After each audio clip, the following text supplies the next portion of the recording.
up? What's going on? Jessica, what's up? Nanya, Jay. I'm good, Jessica. How you doing?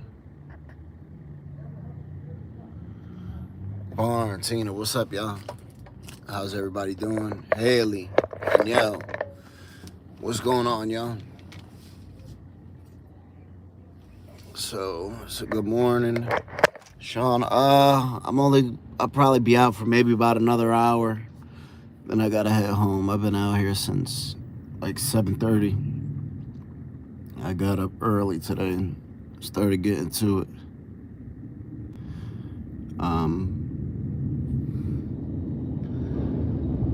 Yeah. What's up, Barn? How you doing, brother?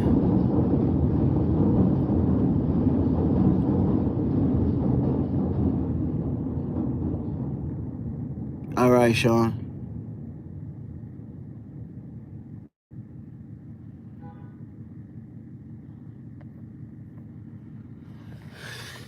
So,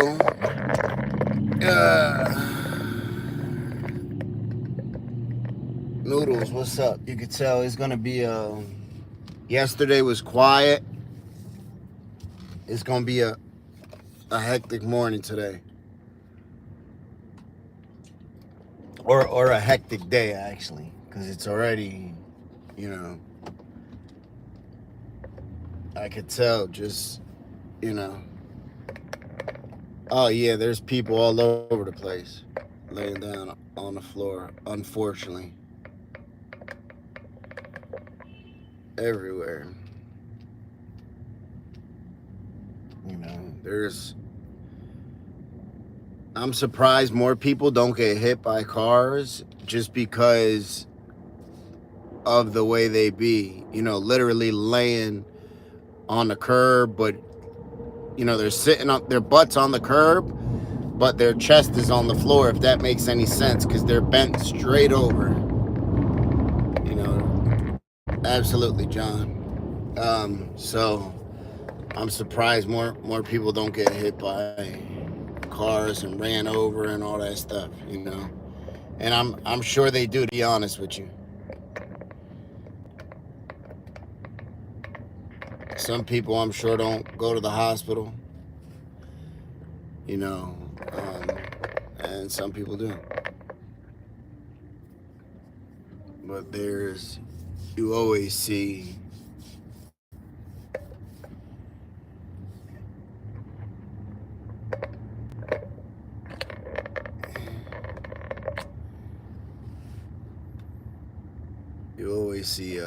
people literally, you know, all over the place. Jay, yeah, I definitely, you know, I carry protection. Yep. You know, I'm very cautious. Uh, you know, so.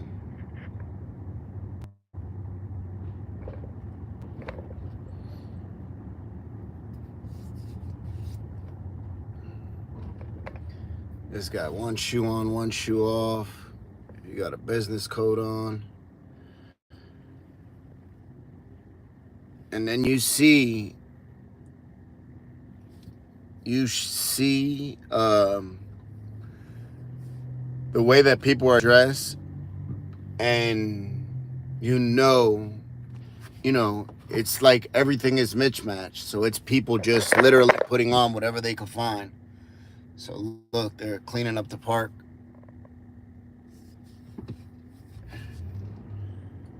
Y'all can see. I'll take y'all around through here. But you see this, you know. And it's everybody just passed out. Crazy Legs, what's up?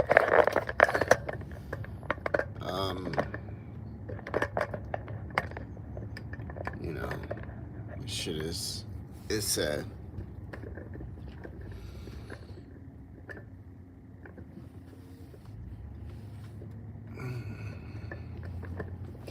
I haven't seen, which I was surprised. I didn't see Gene today. I thought I would have seen Gene. I came out, like I said, I came out early too. I was out of the hotel room by 7:30. And I came straight out, figuring that I'll, catch people on their morning wake up. But I didn't see Gene, unfortunately.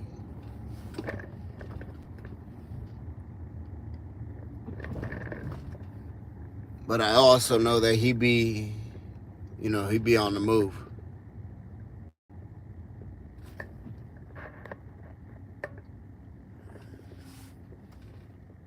Well, good. I'm glad, Nanya. I'm glad. That's what I hope to accomplish, to be honest with you. I hope that people see this, that need a reminder, and get reminded.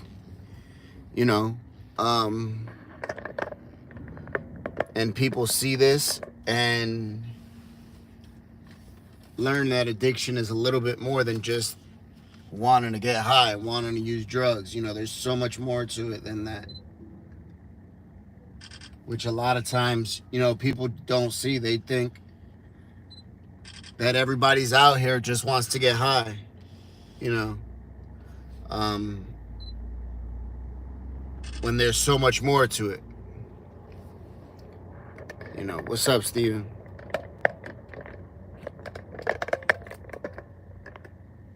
There's so much more to it than that. It's not just about coming out here and getting high for people. There's people in pain. Yep, everyone's. So somebody asked me that yesterday.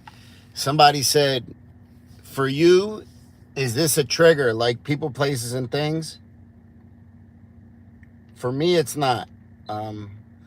For me, I've never go and get high just because. For me, it's always I'm dealing with some type of pain, whether it's emotional, mental, physical, and that's why I start using or relapse, whatever it might be. For me, coming down here doesn't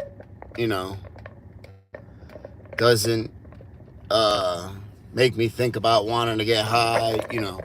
That's just, gratefully, that's not, the way it is for me.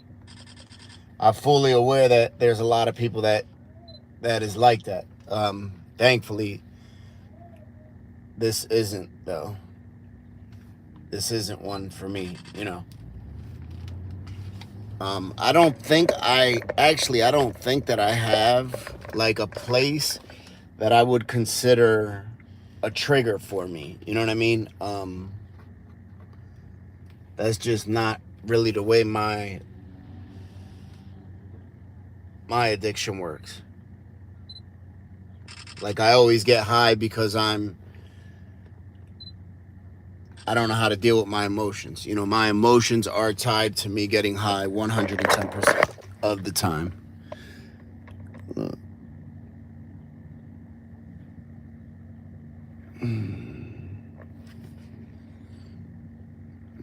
I see it's just people on top of people. Sleeping, sick, getting high, in all states. It's literally just people on top of people. When I come around the block, I'll show you over here on the other side, there's this girl up here. She's been chasing cars. She looks like a young, pretty girl too. She, and looks are so deceiving, especially out here in the street. And I know for myself, because there were plenty of times when I was knee deep in the addiction, but outside I looked okay.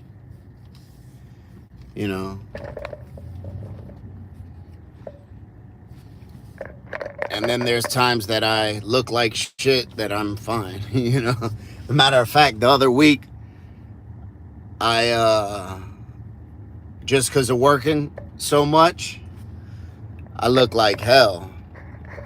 You know, the other week I looked like shit. I was like 2 weeks overdue from getting a haircut. The shop were short a barber, um, so it was busy, and I looked like hell. I was like, what the fuck?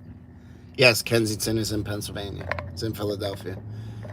Um, where I look, if somebody didn't know any better, they'd be like, yo, this motherfucker look like he's high or he's going through some shit. And it was neither. I was just working,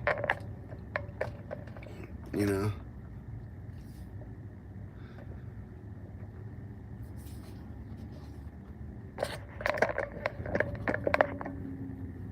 Springfield, Massachusetts. What's up, Springfield? Um,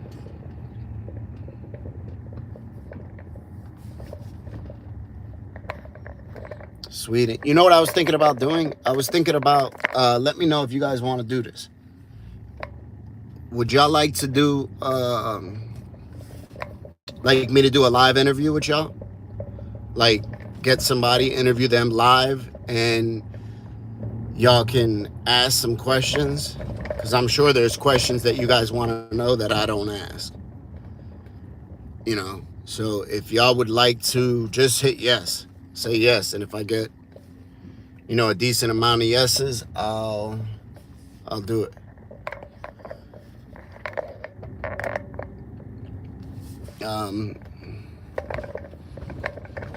Yes, sounds like a great idea. Yes. Okay, I'll do it. I'll find somebody, and so have my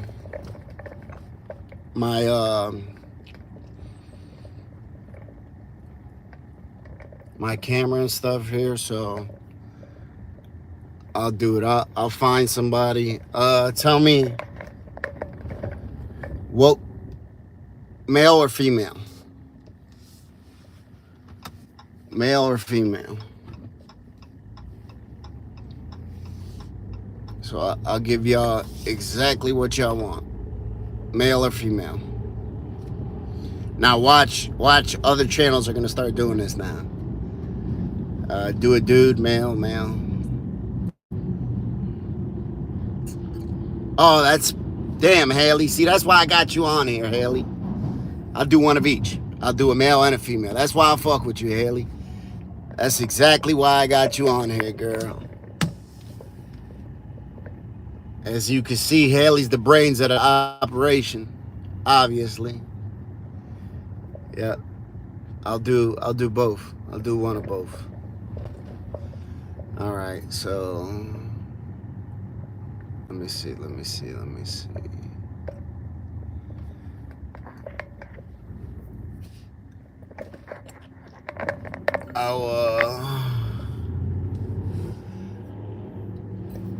I'll find somebody. I gotta go somewhere where it's, you know, where it's not super noisy.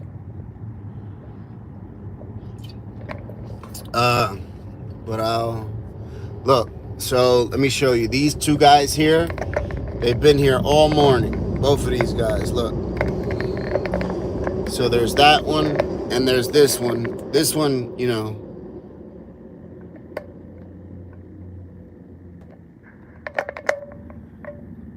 You see, he has his shoe off. Speaking of his shoe off, look at this one here. All right. So that one, you could see his foot's all swollen. And then the other one is here. He looks like he's dead.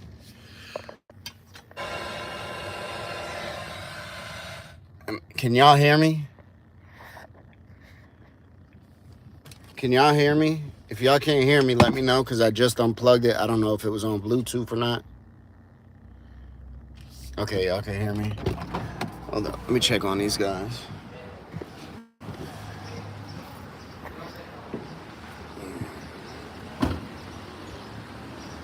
This ain't no sun poison. Yo, bro. Yeah, he's breathing. His chest is going up and down. You all right? You good? Okay.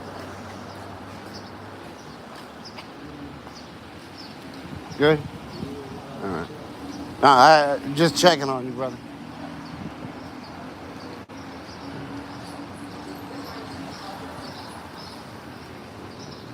So, and this one. Bro, you good? Good? All right. My fault for waking you up. I just make sure you're all right, brother. All right, so you see, some people,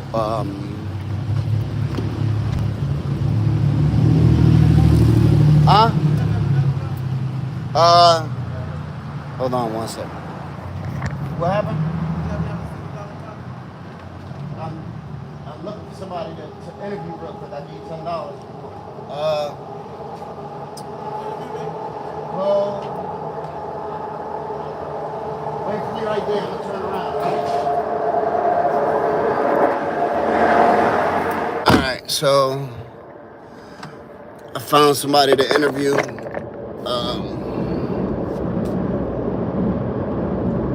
I told them I'll come back around. Young black gentleman. So that'll be the male, and then we'll do the female after him. But look at this,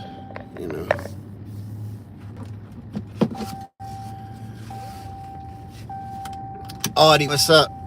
What's up, Audie? So, all right. Couple things that I'm gonna ask you guys, and y'all should already know. Especially when we're interviewing the females, please, because I'm gonna read the comments to them. So please be mindful, be respectful, and just act as if we're interviewing somebody in your family. That's all.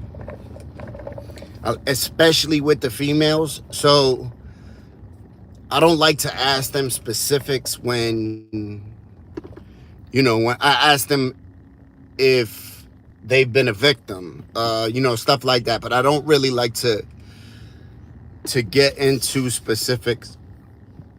And like I said, 100%, I'm going to end up filtering the questions, but I'm going to read the comments off to them. There's this, probably going to make his day.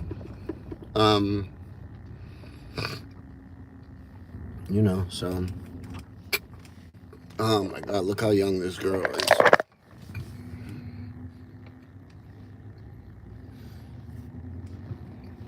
She literally looks like she's about 13, 14 years old, that girl.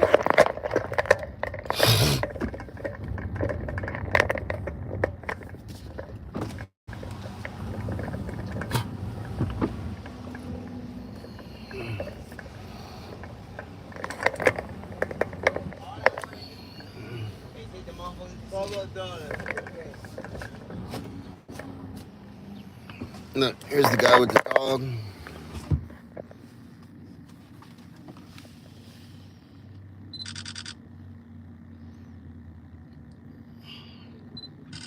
Yeah, absolutely. That's sad. All right, so here the brother goes.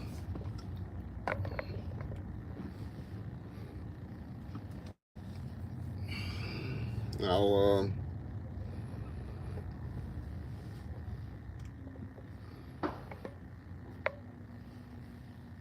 dang, lady was taking a shit back there.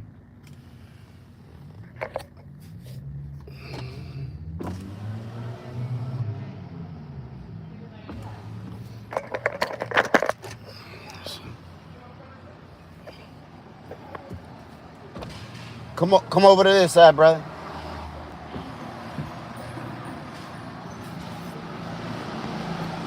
All right, so let me just explain to you I have a YouTube channel where I interview people, and I'm an addict.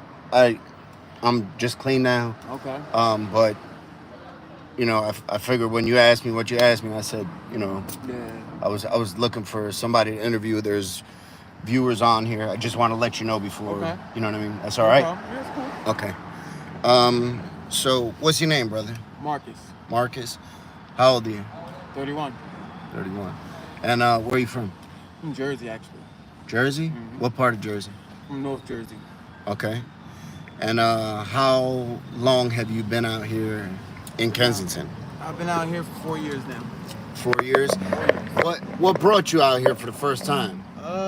At first it was for a change of scenery, man. You know, got tired of, doing what I was doing out in Jersey, man. I was falling apart.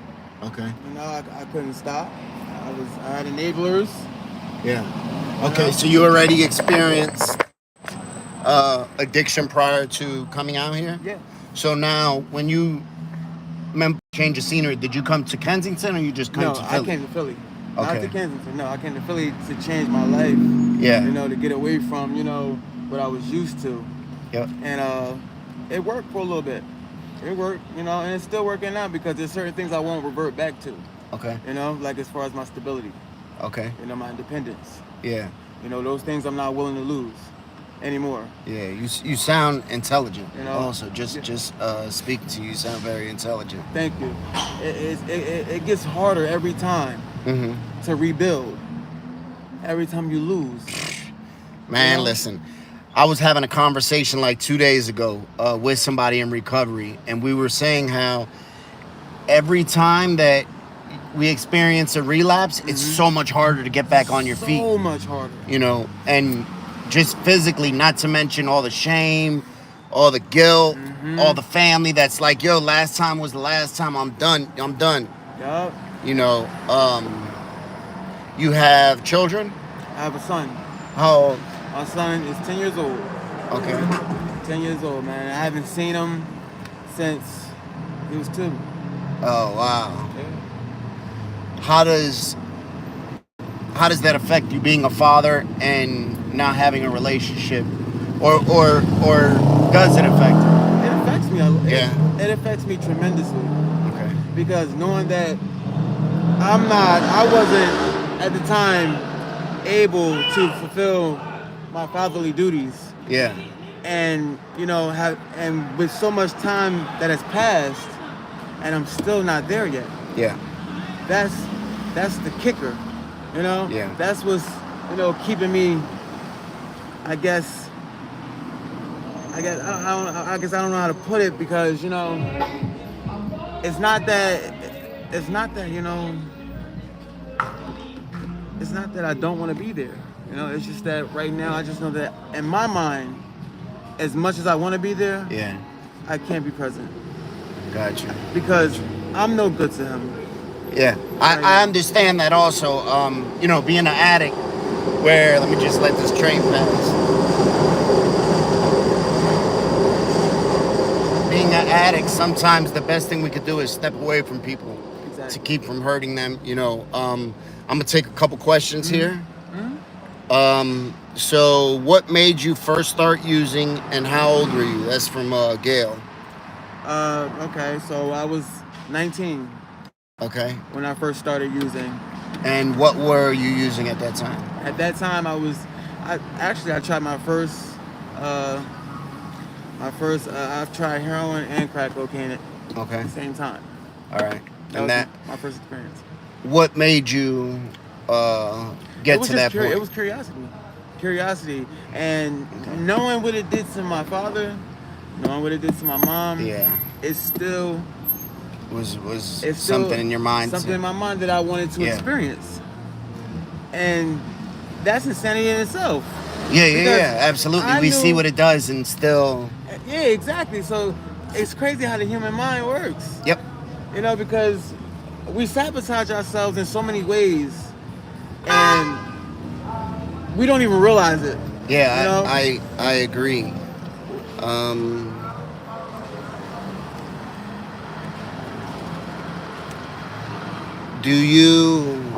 What's your thoughts on sobriety? Is that something that you want to achieve, something that you're working toward, or something that maybe you're just not ready for yet? Oh no, I'm ready for it. I'm ready for it. Right now, I'm on a methadone clinic as well.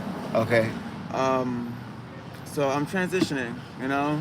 it's not fun anymore. Yeah. It was, you know, it started off as recreation, and you know, it turned into a chore. Yep. You know, it really turned into a chore, and Well, somebody from France says hello. So how there's you doing? people, you know, literally from all over the world. How do you support your habit?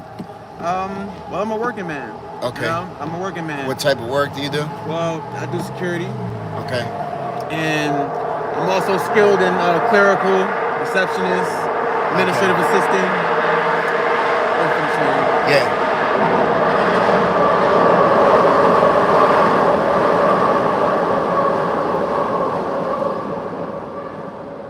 Sorry, guys, we're under a train. Yeah. So that little pause. But yeah, I'm skilled in security. I'm skilled in Okay. office. Do you have a hustle out here? Because I know when I was out, you know, everybody of course. has Yeah, a hustle. As real as it come. Real as it come. So boosting, Boosting. selling stuff. Okay. You know what I'm saying? And I told myself, you know, that I would not do that anymore. Yeah. I told myself I'm not doing that anymore, and I've been out of work for a month now. Okay. You know, been out of work for a month, and you know, I be having little side hustles here and there, but this is the first time in a long time that I've done this. Yeah. Okay. You know. Where are you? Are you living out in the streets, or do you have a place to stay? I have my own place. Okay, good. Good. I stay out, you know, I'm out west. Do you have you been a victim of any type of violence or anything out here? When I first came out here, Uh-huh. these guys, they jumped me for my money, man. Yeah. Yeah, they jumped me for my money, man. This is when I had my car. Yeah. I was doing really good, and I just came down here to meet my boy. You know what I'm saying? We was chopping it up, talking, and you know, we departed ways, and these guys, you know, they see me with money in my hand, man, money in my pocket. They jumped me, scarred me up real bad. That's where I got this scar from. Okay. Kicked me all in my face, man. Oh wow. Yeah. I'm sorry to So hear it was that. brutal, man. It was brutal. But they was trying to get my car keys, bro. They was not getting that. They was not getting that. But you know. Brenda asked you, are you afraid being on the streets? You know, we know what goes on down here. Yes. That's one thing that I am fearful of. Okay. One thing I am fearful of, Brenda, because being on the streets is not fun. And, you know, some people cope really well with it, but I wouldn't be one of those people. Yeah, gotcha. Because me, I love my independence. I love stability. I love my sense of self, you know, and being in my own private space and not having, you know, and just want to, and I like being alone, you know, so having to be out here in the street and engage and talk to these people, you know, it's hard. Yeah, it's not, you know, because really. everybody's not on the same level.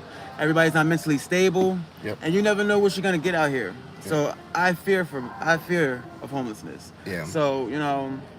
This is a good question from Cyrus. This is a very, very good question. Do you feel like you have to downplay your intelligence out here?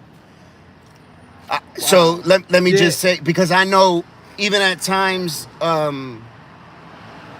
when I'm in the streets, sometimes I feel like a lot of times if we show that we're intelligent, a lot of time people look down on us. As crazy as it they'd be like, oh, this motherfucker think he better, snobby, you know, that type of shit. Right. So that's where that inferior comes, or that superiority thing comes in. You know, it's like it turns from a mutual thing to a me versus you type thing. Yeah. You know, like, oh, he think he better, and then, you know, but no, I've never had to, you know, dumb myself down. Okay. So to speak. I've always, you know, spoken this way in this manner to anybody because I'm authentic anywhere I go. You know, I'm not gonna show different sides. You know, I'm very direct. I'm one person. All right. You know, but speak to me about how long have you been on methadone? So now I've been on methadone for about. I just got back on the methadone, so I've been on the methadone for like 3 months now. All right, speak to me about that. And are you happy being on it? Do you regret getting on it if you're not? No, I regret getting off of it. Okay, so that led to a relapse prior? That led to a relapse. And your drug of choice is? Heroin and crack cocaine. Heroin and crack, okay. So I got back on the methadone clinic and I was happy. I was so happy because now I had a choice now. Yeah. You know, and I haven't had that for so long. You know, because it was in such a demand. You know. Yeah, I know exactly what you mean. Exactly. So you know, I think it gives us a little bit of clarity sometimes. Yeah, you know, exactly, when we need that. Exactly. So now it's like I don't have to. Yeah. You know what I'm saying? So where it's more of a being on the methadone clinic has definitely changed me.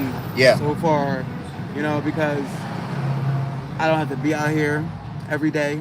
Yeah. You know, I used to be out here every day, man. Every day, bro. You feel me? And then working too. That wasn't, you know, I was just, you know, digging myself a deeper hole, you know, because here I'm trying to, you know, how you say, taper yourself. Yeah. But that never works. Yeah. You know, because what you feel like you're doing twice as much. Yep. You feel me? So you're really harming yourself. So when I got on the methadone clinic, I was so relieved. I was so happy. Good. And I'm currently on a 60. Okay. 60 milligrams. So, you know, I know when I get up there, usually my body tells me I'm right when I...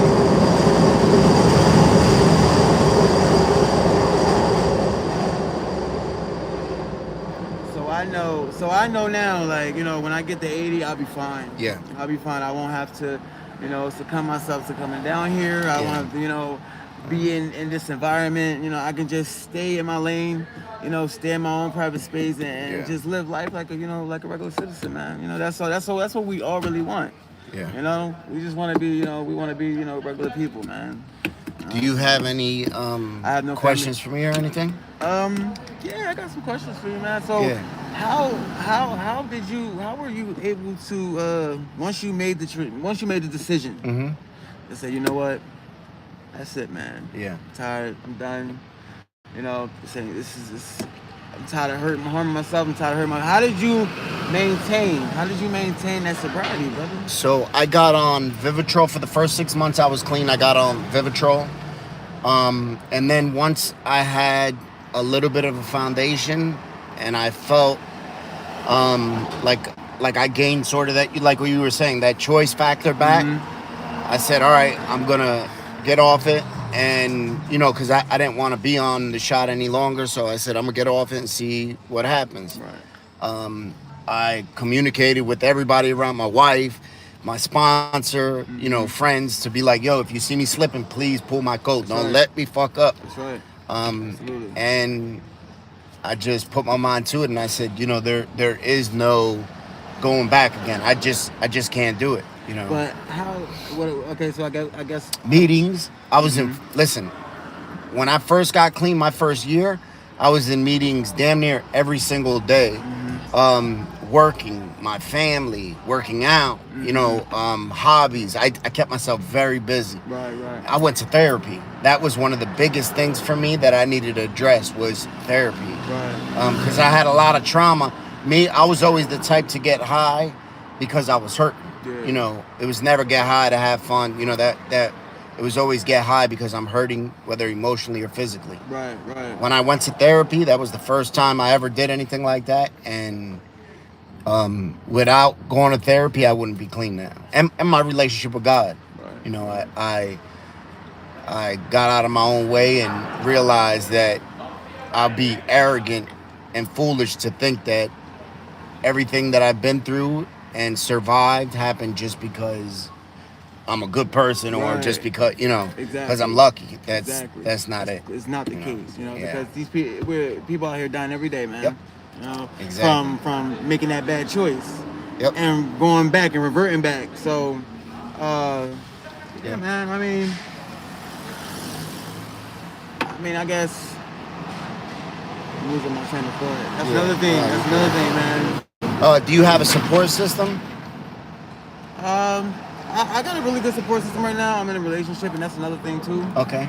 So they don't get high. Yeah. You know, so I was out here 2 days ago, and I was in the park, and you know, I kind of broke down a little bit because you know, it was the first time I ever like stole from them. You know, here I am all this time. You know, I've always had money, working. You know, I'm used to having and not needing and wanting for anything. And here I have somebody that loves me deeply, cares for me wholeheartedly, unconditionally, genuinely. Yeah. And here I am. Yeah. Strike one. Stealing from them. Strike one. It was fucked up. Yeah. And it hurt me to my core. It hurt me to my core, man, because they never did anything to me, for me to even, do anything like that to them, And it's people that we hurt, the people that we love, we hurt the most. Yeah. Are you in a relationship with a man or a woman? I'm in a relationship with a man. Okay. And I just figured that because the way you didn't not like she, you said they. Mm-hmm. So do you have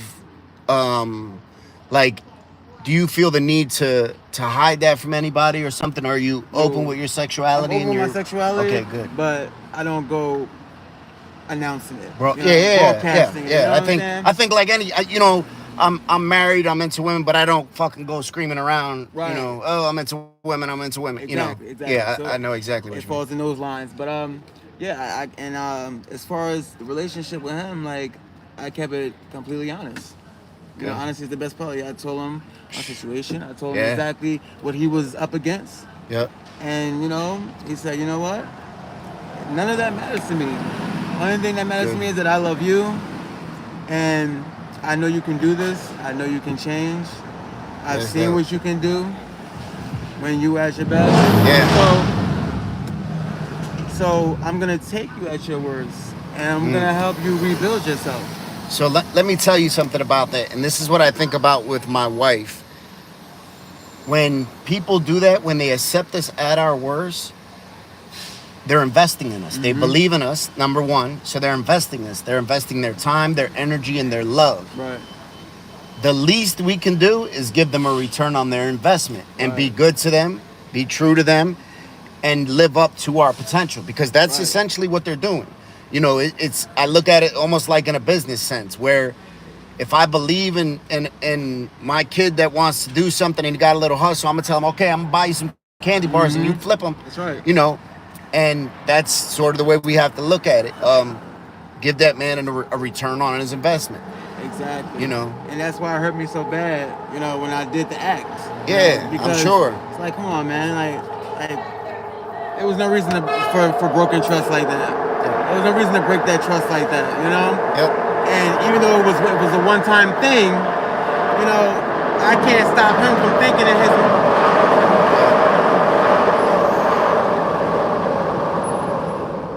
From thinking it's gonna happen all the time. Exactly. Yep. I can say, babe, you know what? That's not gonna happen again. Yeah. Yeah, you gotta show him. I have to show him that. But it shouldn't have happened to begin with.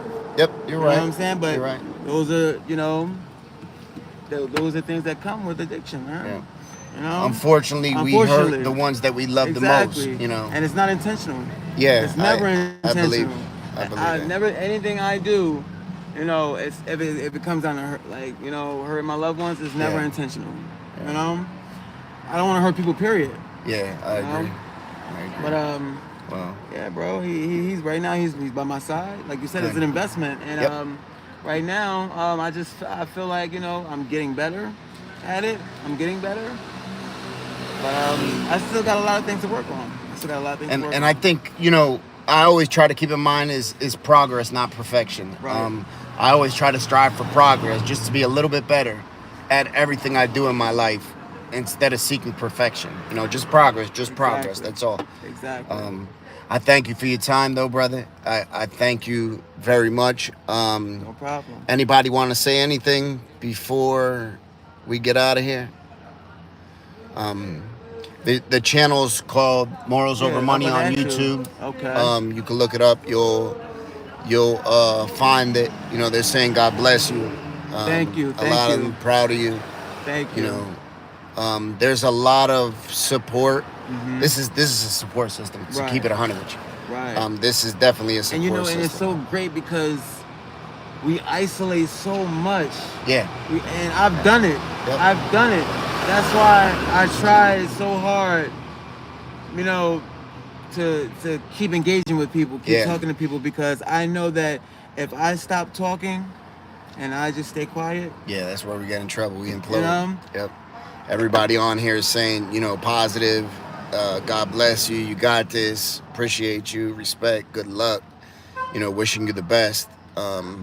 Everybody on here is. That's genuine. Is sending you love, brother. Thank you. I appreciate it, guys. I appreciate it. I thank you, man. And I hope that everything works out for you. And get that brother return on his investment. Oh, definitely. Thank you for your time, brother. All right, brother. All right. Frank, yes, sir. Right. Look up Morals Over Money on YouTube, and you'll see it on there. Yes, sir. Got you, brother. All right. Have a good day. All right. So that was cool. Do that. Quick little interview. He was cool. A good vibe about him. Very, very intelligent. You could tell. A very good vibe about him.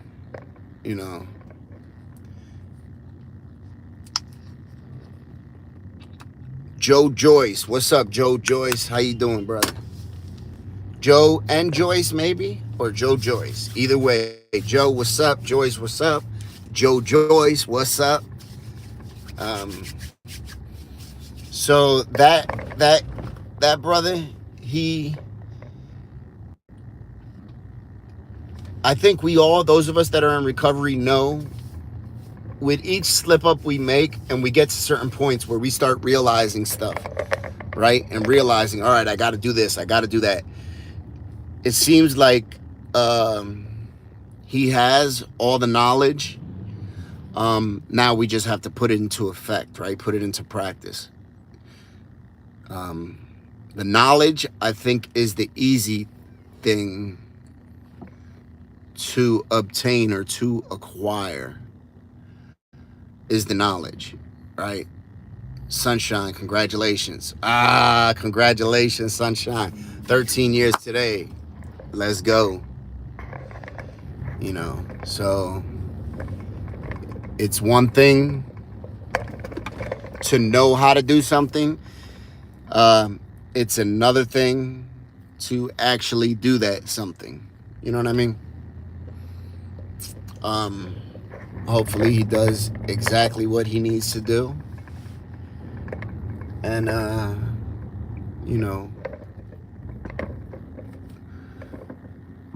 because when we love ourselves, I think this, listen, there was a time, so a lot of y'all, my Instagram name is King Frank, right? So that name came from when I was first getting clean.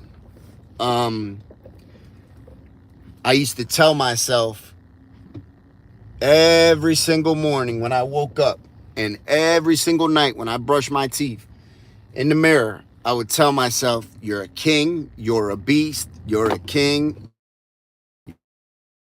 you're a beast. And I said, I brainwashed myself into this mentality to say, if I'm a king, I can't do nothing that a king won't do, right? That means what I put in my body, the people I keep around my company, the way I treat people, the way I allow people to treat me. I said, I have to keep this in my mind. Yes, 100% they're affirmations and positive reinforcements. So that was a big part of it. I used to look in the mirror. I used to be like, I'm a beast. Listen, I got videos of me telling Major, you're a beast. You're a beast. Just to have him believe that. So I believe when we have confidence in ourselves, we start to look at ourselves differently, right? Think about that. When we have confidence, we start to move differently. So I know that definitely worked for me. And listen, I used to know, when I used to do that shit, I know people used to look at me like I was crazy. They was like, yo, what the fuck is wrong with this nigga? Probably I was arrogant, and even now, a lot of people They see my Instagram name and they think, oh, he thinks he's a king, or they think it's gang shit. Oh, he thinks he's a Latin king, you know, shit like that. When in all reality, that name came from me believing in myself and telling myself I'm a fucking king and I will do nothing that a king doesn't do, you know. And that's what I did to myself. Chris, what's up?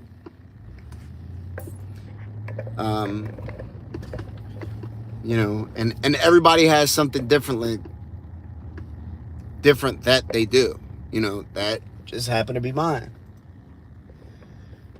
You know, look how filthy this shit is here. You know, I always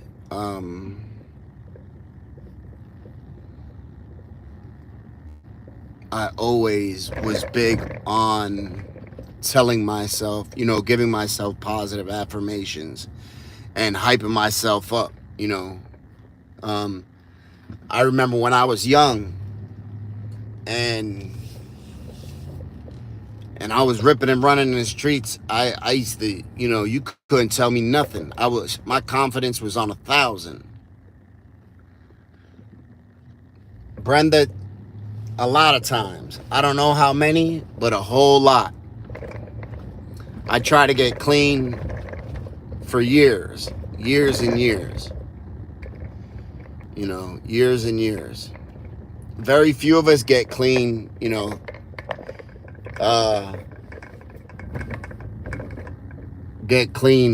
the first or second time we try. That, at least me, that's not the way it worked, you know.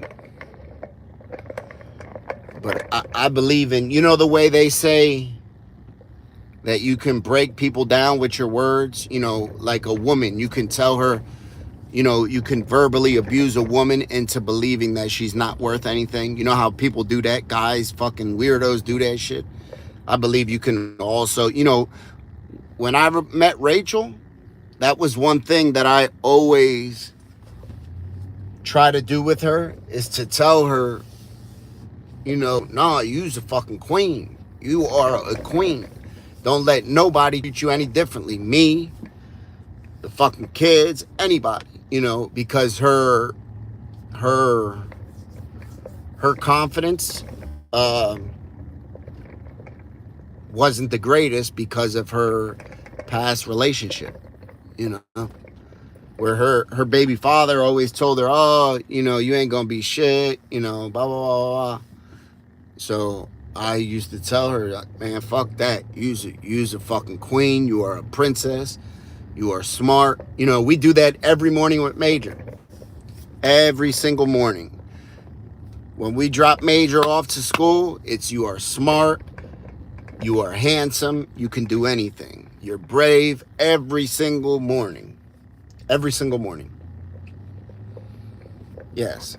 I believe that's the biggest thing that we can install in our kids is confidence, self-worth, and, you know, work ethic. I think that's so important. So important. Teach them how to work. Teach them that when you work hard for something, whatever it is, anything it could be, that good things happen. You know? Yeah. So I think I'm gonna find a female to interview.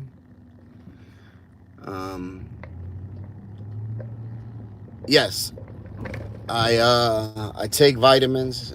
I'm vaccinated. You know, I'm pretty healthy, thankfully.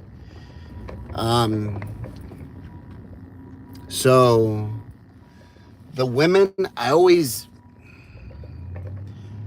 these women are so used to being approached by men in negative ways. When a man talks to them, they want something from them. The women out here. So whenever I approach them and be like, yo, or a lot of times they'll ask me, hey, I'd like to do an interview or something, but I always be like, you know how many times that I asked the girl, I said, hey, you got a minute? And they'd be like, I'm not sucking your dick. And I'll be like, oh, that's not at all what I was going to ask you. You know, I was just going to ask you if you'd like to do an interview. But that's what they thought. You know, you could see in the one video I did with Natasha, I said, damn, why did you say that? She's like, because that's what everybody comes to me for. You know, people would just be like, hey, I got $10. You want to give me some head? You know, shit like that. That's why I take that shit so personal, what Mal was doing. You know, that's why I take that shit so personal. You know, people was like, yo, it seemed like that was a little personal. Yeah, it was. You know, it was. Yeah. So, let me see. Good morning. Got this motherfucking coffee right here. So good today. They make it just the way I like it at that spot. So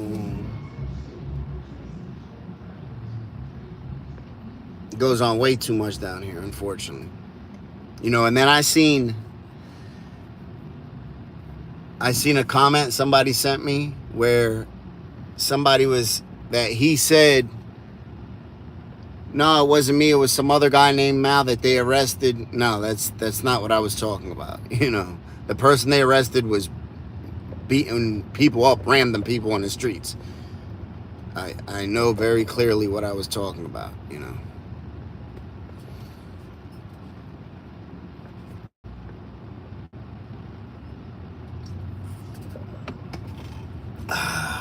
The coffee's good, boy. Alright, so you see how busy it is today compared to yesterday?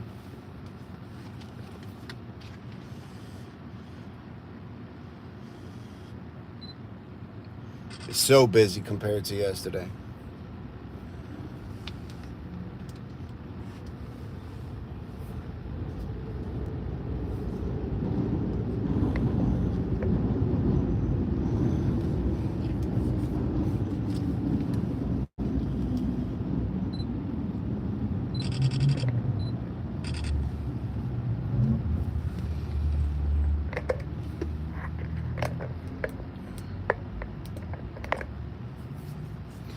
Why is it so busy? Well, it's always busy. It's just someday it's busier than others, you know.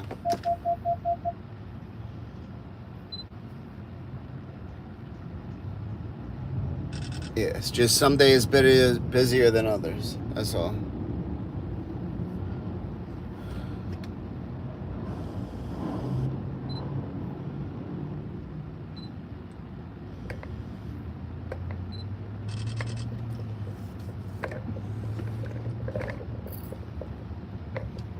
Let me see.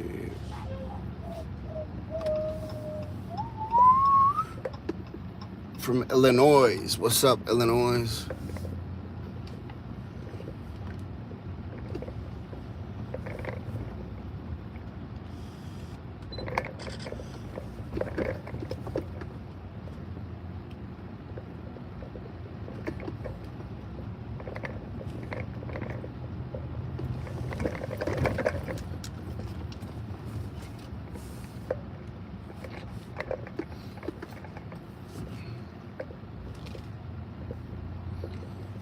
Let's see.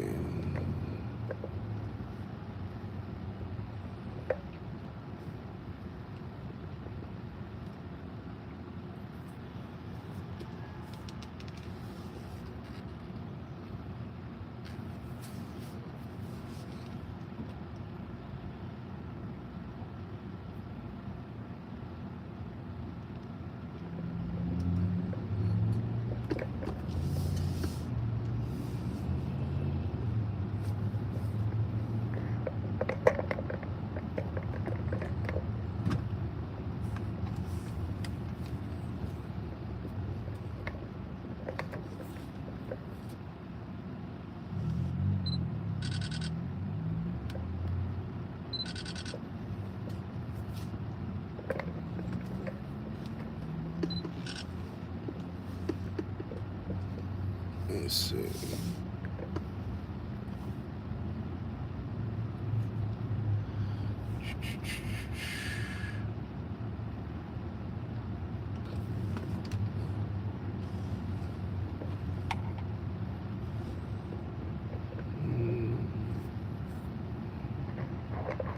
I slept very good.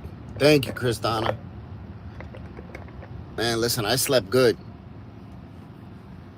I slept very good. I didn't have Mercy kicking me on my side all night. Yeah. So I slept good. Joanna, what's up, Joanna? How you doing? So those of you that just reached in or just came in, please hit that like button if you haven't already. Please and thank you. We're gonna be. We just did a live interview with a male. We're gonna get a female and do one.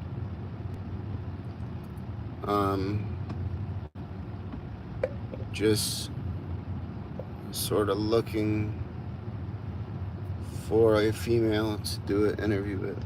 All right.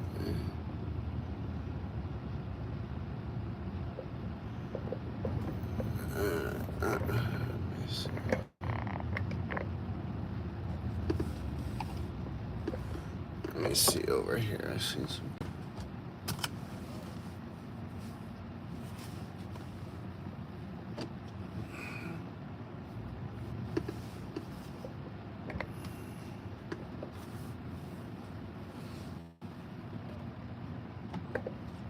One second, let me ask.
I think I might have one.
think I got some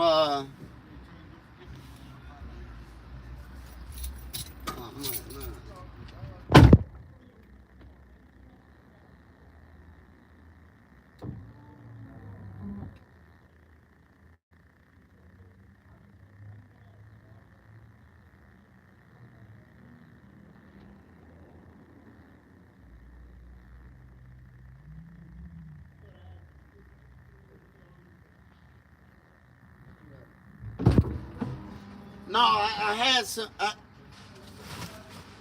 Yeah. I must have forgot.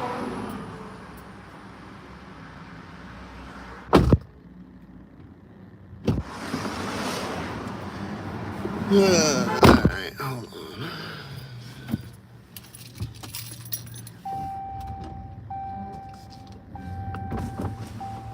Alright. Brother was selling a weed whacker. He got some DVDs and stuff. He's out there hustling his DVDs. And shit. Out there hustling and shit. So hold up.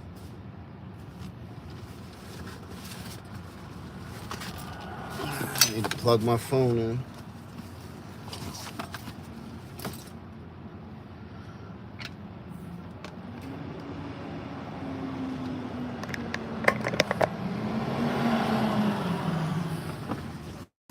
Yeah. I don't even think I have a DVD player in my house, but I bought a weed whacker off him. Yeah, that's what I said. People still got DVDs. I seen he had a weed whacker. So that's one thing I love about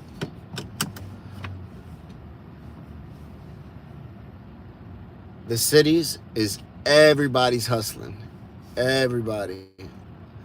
Weed whacker I bought for $60. It's a nice Ryobi, and you could tell dude's not he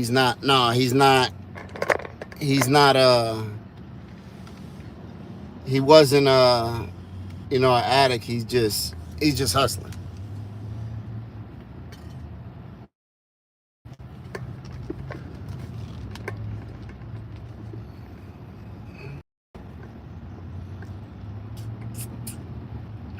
All right, so let's find somebody to.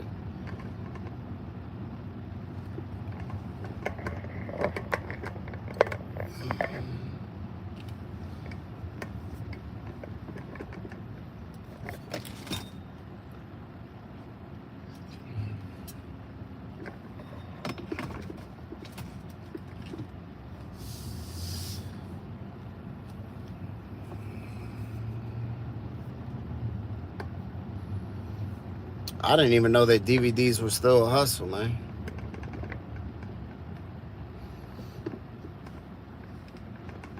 And he had like new movies, not just old ones.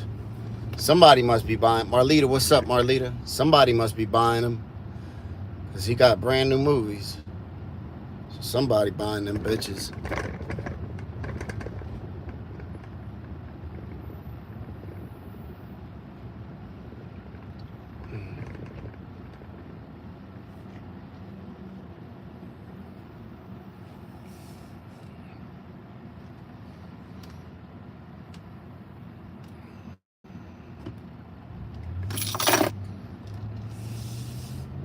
Alright, so let's see.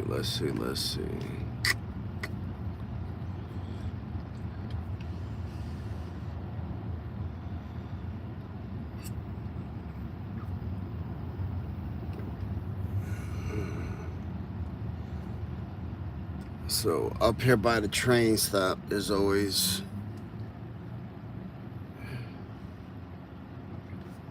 groups of, people congregate. Sammy Joe, what's up? Victor, what's up?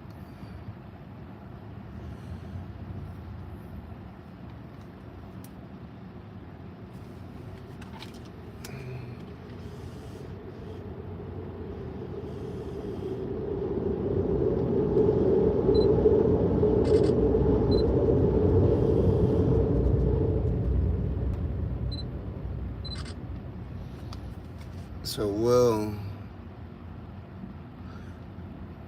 Yeah, I thought DVDs were done, to be honest with you. I haven't watched the DVD in... Shit. I couldn't even tell you, to be honest with you. Damn, this... Look, it reminds me of Nicole. Look.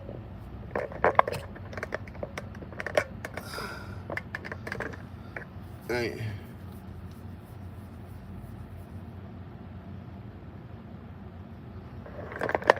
Don't that remind you of Nicole? Matter of fact, I might interview her.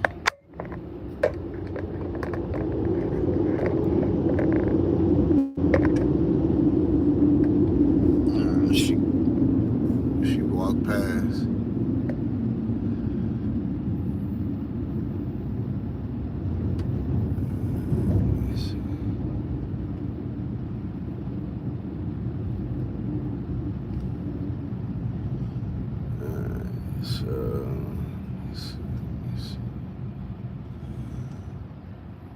Up here, we'll find somebody.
Let me see. Give me a couple minutes. Let me see.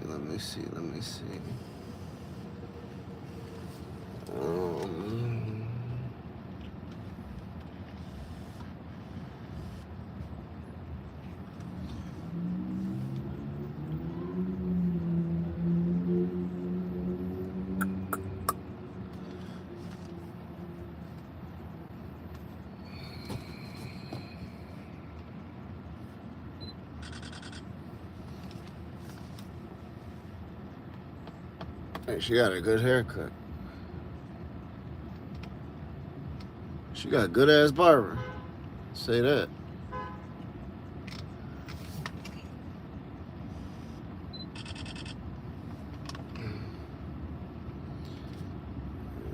Let me see.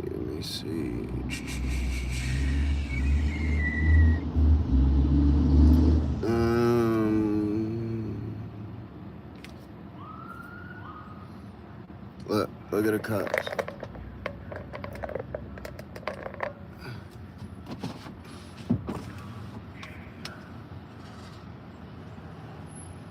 Cops coming to bust up the party.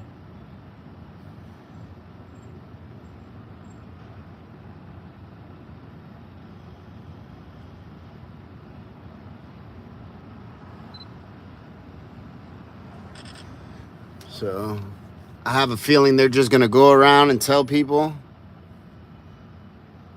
yo, y'all gotta move, Yep, see? Y'all see him over there? Holy shit.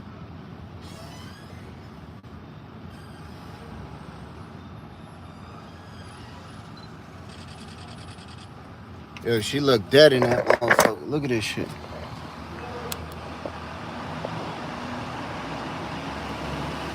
There's a girl in there.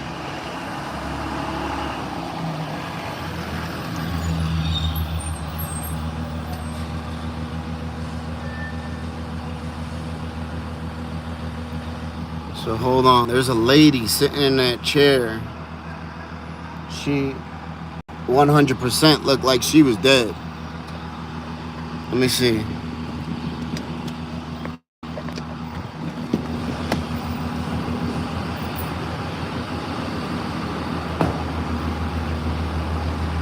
Oh, she's up. Thank God. Alright, she's up. Man, she looked like she was dead. Her head was like leaned all back. Her head was leaned all back. A Honda mommy. I've never seen her name on the block list. I'll check again. Look, so she's out of it because she's sitting there, you know, she's lost. So I've interviewed him before. The guy right there smoking, pouring the water on his head. I've interviewed him in the past. The black lady that's sitting in the chair, you could just see her hair. The cop's about to tell her again. Look.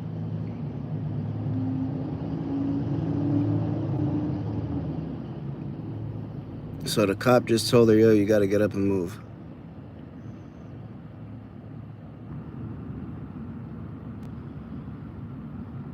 That sort of looks like the cop, one of the cops that pulled me over, to be honest with you. He looked like the cool one.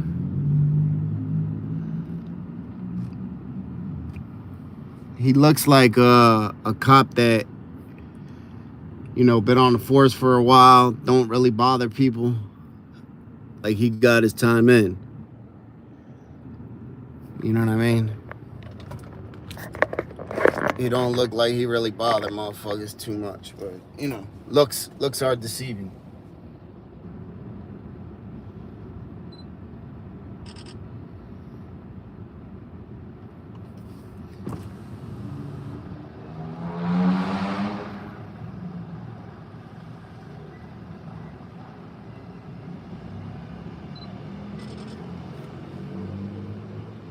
All right, so let me see. We might have to go somewhere.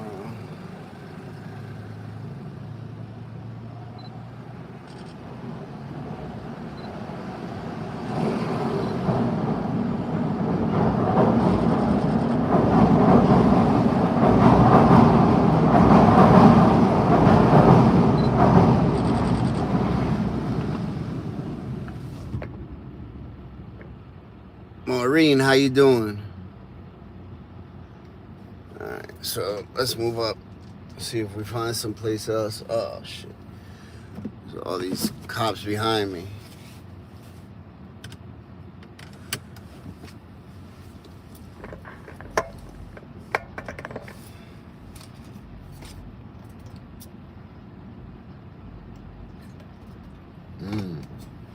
Dang, that coffee's so good, yo. So good. So you see, he's kicking people out, right? To be honest with you though, he's being patient and being cool. A lot of them, you know, seatbelt always on. Y'all see that? Seatbelt always on. A lot of them, so they're making people move. Let me see if I see Gene. Do I see Gene? No Gene. Well, not that I see at least. I got my coffee. Listen, this coffee is so good today. So I'm trying to conserve it, you know, be nice and slow with it. Yeah. Because it's good.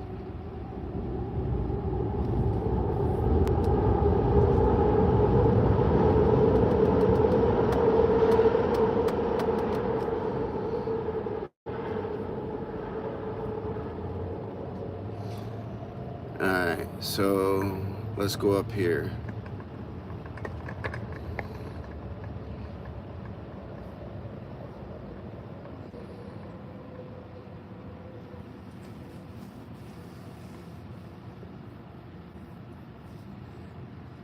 I felt bad for her, man. She doesn't look good whatsoever.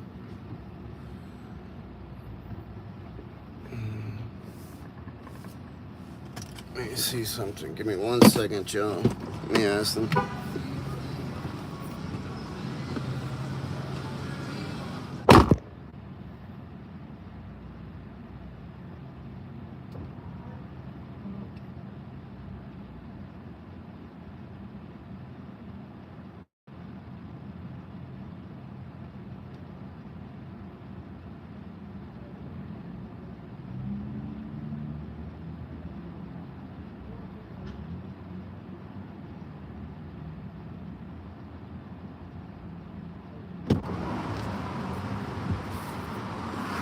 All right, so we got somebody.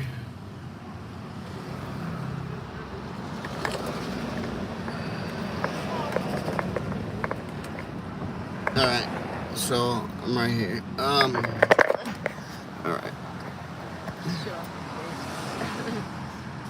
right. So what's your name?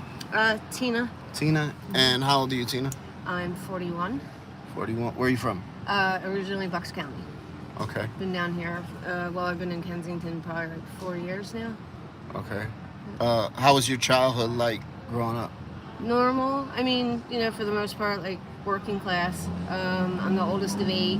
Okay. Irish Catholic family. I'm the only one that's like from a different father.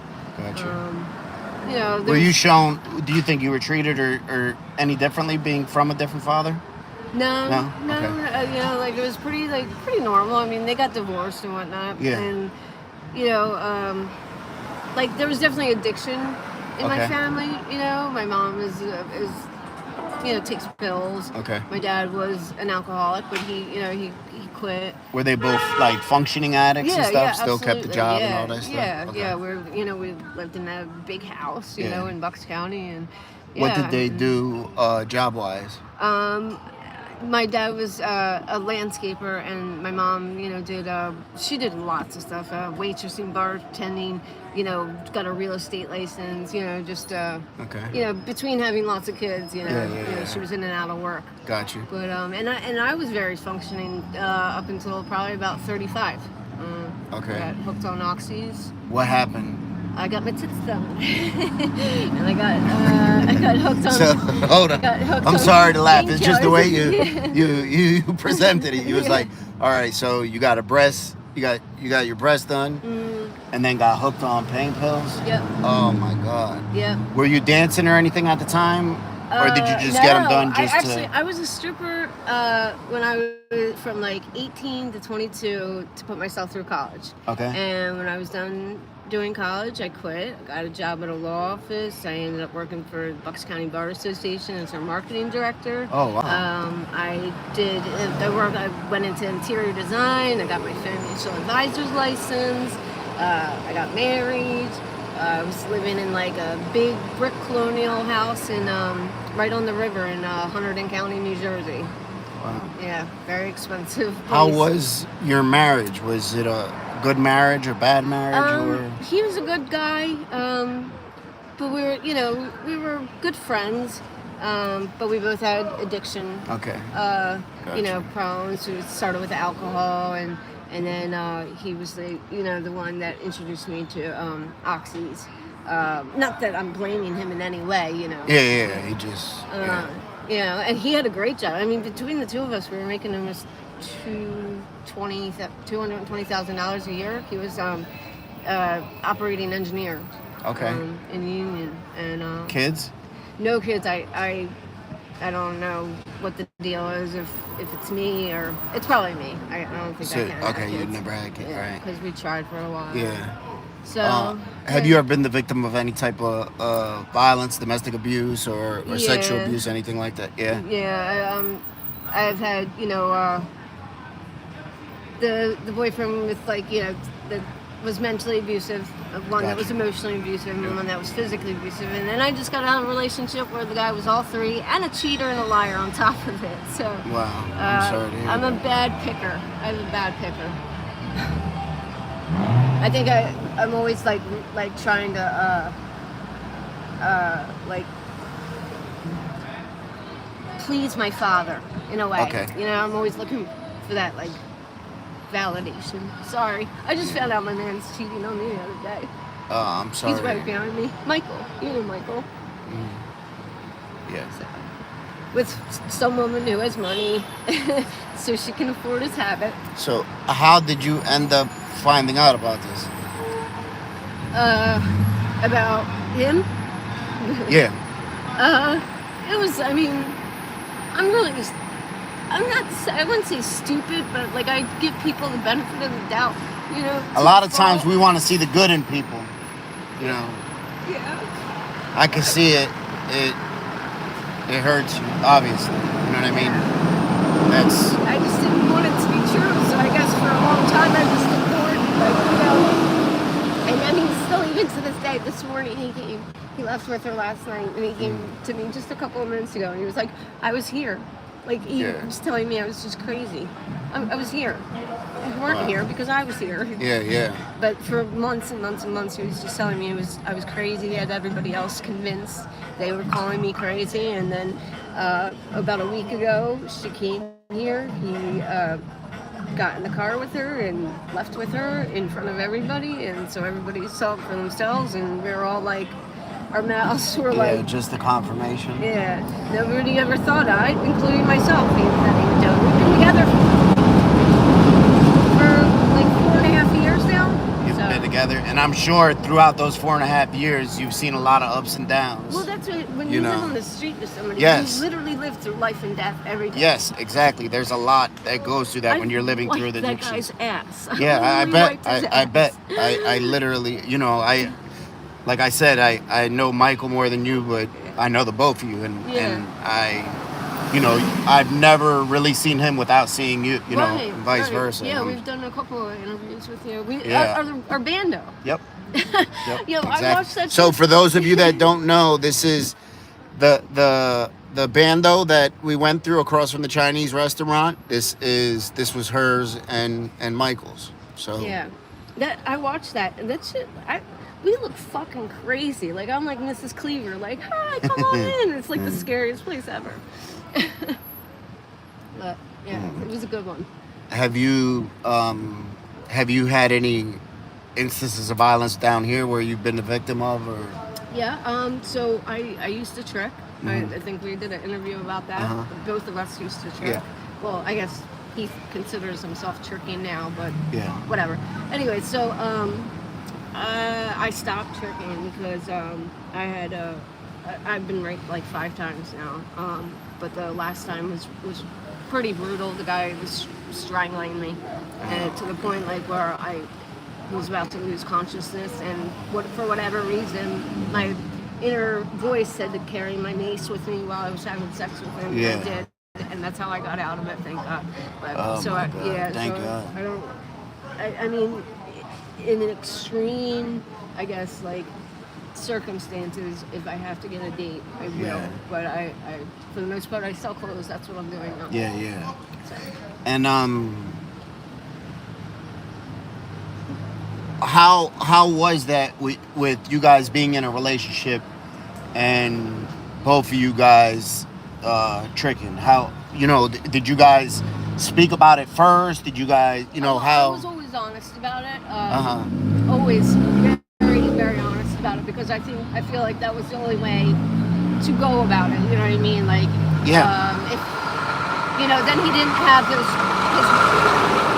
mind like wandering. You know what I mean? Like, and you know, that's why I said to him, like, why, if you just tell me the truth, then my mind doesn't have to be my worst enemy. You know what I mean? Yeah, because that's the worst. Right, exactly. That's the worst. And I mean, you know, I also stopped because it was horrible for our relationship. You know what I mean? Like, he didn't want me to do it, but he also didn't not want you to do it. He didn't. I know what you mean. Get for himself at the time. Like, now he gets for himself, but that's because I actually left and I was like, I'm done. You know what I mean? So he had no other choice. But you know, so I stopped and I thought, you know, I mean, like, things will get better now. But, you know, I guess he found a way to afford his habit, and that was, you know, through this woman. And I said, you know, I understand what I used to do. You know, if I understand that you like harbor some animosity for that, so let's work through it. I can forgive you, but I need you to be honest with me. And he refused to be honest with me, so there's no moving forward until that point. Exactly. So. I think everybody could understand that. Yeah. Now, with him tricking, did you harbor any resentments towards him or anything like that, or look at him differently at all? At the time, he was only tricking with actually a man. The man was sucking his dick.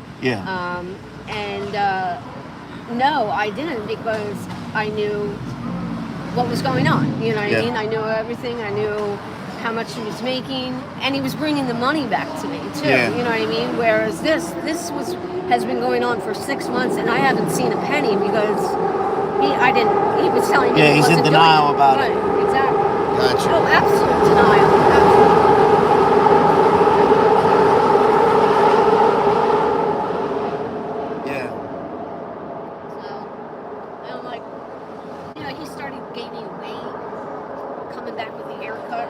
And I'm like emaciated and like starving and fucking. I bet I could definitely see where that would be like, yo, I did what I did, but I brought back to make sure we were both all right. And here you are doing what you're doing, lying about it, and then you're not even making sure that we're all right. And he's coming back and still asking me for shit. Like, oh, wow. Yeah, and I'm like busting my ass hustling. Like, like, what I do is scary shit. Like, boosting is scary, you know what I mean? Like, I don't want to go to jail, and I got warrants and whatnot. And it sucks, man.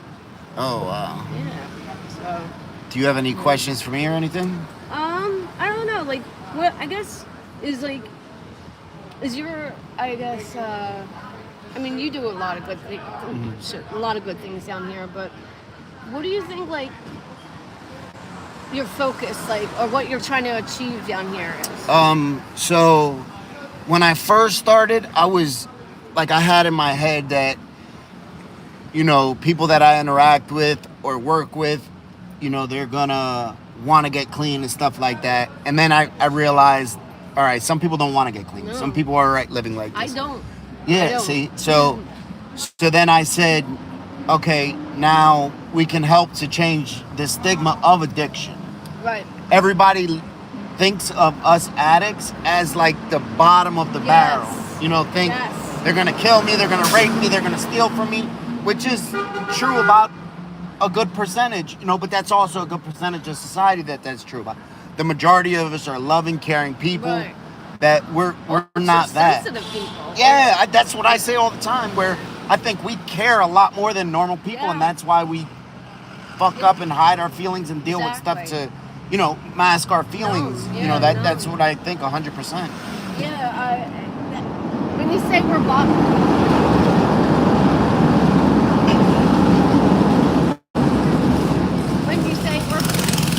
of the barrel, that is no joke. Like, I try to, like, be respectful. I don't, like, I do go through people's trash to get things to sell and whatnot, but I try to not leave a mess, try to clean up. I don't use in front of people's houses. I especially don't ever want children to see me using it or anything like that.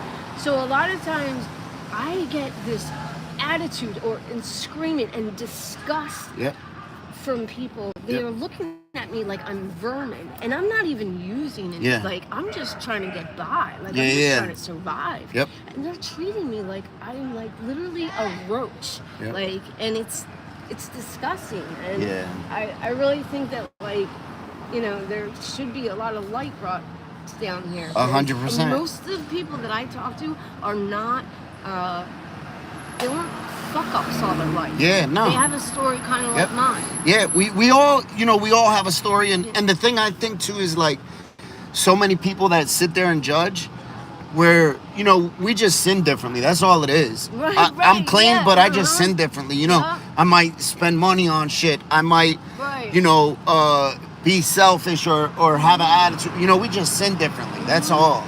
That's what I try to tell people. You know, when you know, everybody has their vices.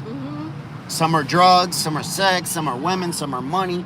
You know, it's just all different. And there's none better than the other. You know. So. Well, thank you. What's going on, brother? I thank you very much for your time. Let me ask you one question. Mm-hmm. You said that you don't have a desire to get high, to get clean. Mm-hmm. Why is that, do you think? So I actually left this September to get clean. Mm-hmm. And I mean, it would probably be like, I don't know, the fourth or fifth time like I tried to get clean, and every time that I do get clean, I find myself lonely. I'm just lonely. So, and I run back down here either for him or for my drug. Yeah. Either or, I'm just lonely. Do you think you have addiction with the environment and the energy and everything that comes with the hustle and bustle? Yeah, I also don't like a monotonous like day. I don't like the same day to be over. I like that about this lifestyle. I know it sounds crazy. Yeah. But like, I know you what know, you mean. like you never know if it's gonna be a shitty day or a really fucking great day. Yep. And even though the shitty days are really, really, really shitty, it makes the great days that much better. Like, you know what I mean? Without the sour, you don't have the sweet. 100%. I agree with you. So explain to me real quick, what was your worst day like down here? Probably the other day. The other day? Right after he left with a woman. One of our friends, Lauren, got shot, killed. Oh, wow. That night. So she got shot and killed? A stray bullet, yeah. And listening to her boyfriend call for her. He was with her while she was dying. And listening to him call for her was just so heart-wrenching. And like, you know, I was just thinking like, how he's leaving with this other woman. And I know what it's for. I know it's just the drug. I know that it's just the money. But, you know, like, I could be gone any minute.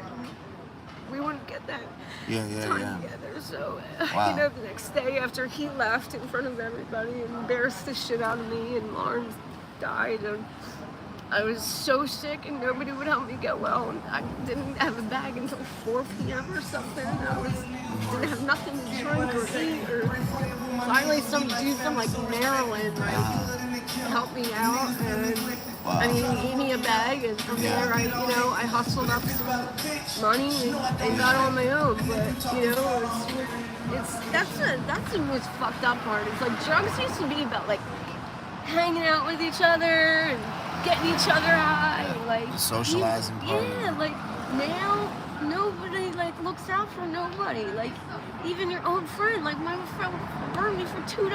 Like it's like crazy, you know, like. If we all just, you know, everybody comes up at different times. If we all just help one another out, nobody would have to be sick. It makes everybody's highs a little bit more even and lows a little bit more high. So the other day was definitely my low. You know, it was surreal. It was like watching a movie. Yeah. But I got over it, got past it. Every day's a little bit better, you know. So. I'm sorry to hear that, and I hope the rest of your day is good and positive, and I hope that whatever you choose to, you say you don't have the desire to get clean, so whatever you choose to do with your life, I hope that your days are safe and most of all that you're happy. You know what I mean? Because I know what it's like. Exactly what you say. We can't get away from our mind. Right. We go to sleep with it. We wake up with it. We're in a corner by ourselves, a room by ourselves. Our mind's there. Yeah, exactly. That's not a good feeling whatsoever. Exactly. So, that's why I said, why punish me like this? You know what I mean? It's my mind. Just what happened? What did they do? It goes on, tick tick tick tick tick. But whatever. Well, thank you so much. Yes, I thank you very much, and I hope that. Oh, thank you. There you go. All right. I hope that the rest of your day is better. Okay. Thank you. Yep. All right, I'll see you around. All right, take it easy. Wow.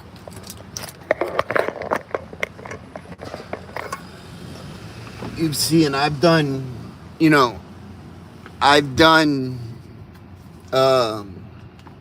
a lot of interviews that, for one reason or other, I never put out. And her boyfriend, Mike, which he's right across the street. They are both interviews that I've done with them. You know, she was always, you know, cool people. She's standing right there, and her boyfriend is right across the street, you know.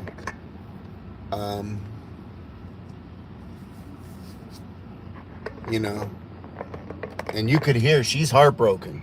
She's hurt. You know, she's very, very heartbroken because he's cheating on her. You know, and I've seen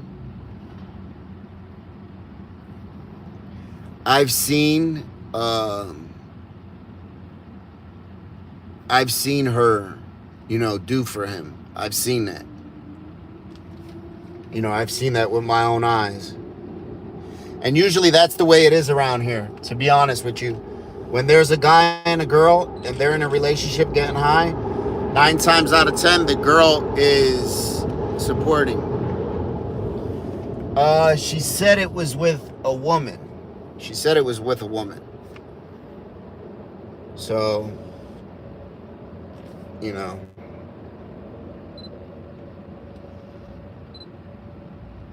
But it's sad. You know, she's hurt. Yeah, exactly, Dan. And then the girl that got killed. Were her best friend. You know, one thing that's very common here is when you make friendships down here, they're different. They're different than normal friendships, because you guys experience some of the worst shit that could happen in life. You experience it.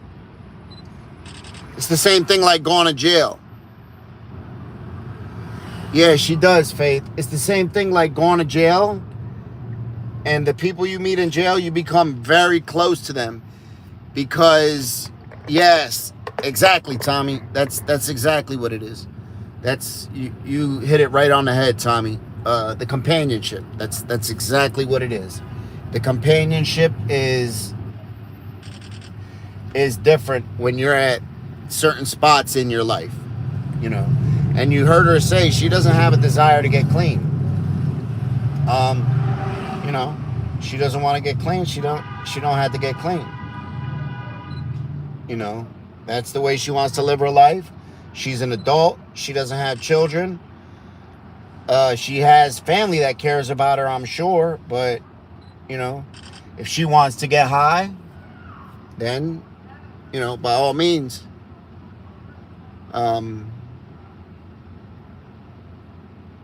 You know, everybody lives their life how they choose to live their life. Yeah, so, you know, Kat, you're right. She's, you know, she's sort of losing her life now. You know, being out here and dealing with all this. You know, she's sort of losing her life now, slowly but surely. You know,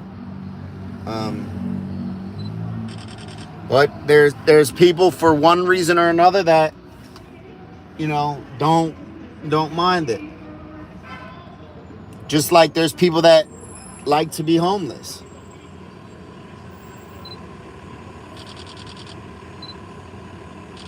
So I don't know, you know. Yeah, she will, Kat.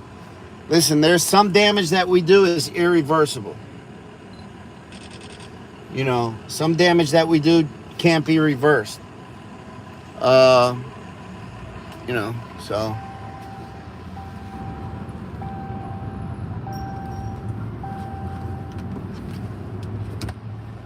Listen, I don't think it's, so the thing is with her, as she was explaining, I don't think it's over a man. I don't think that's the issue, you know.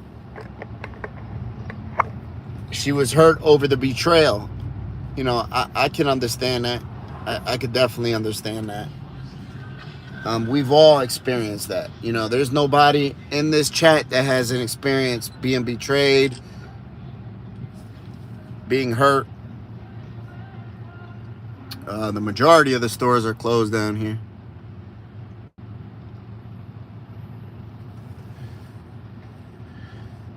You know, so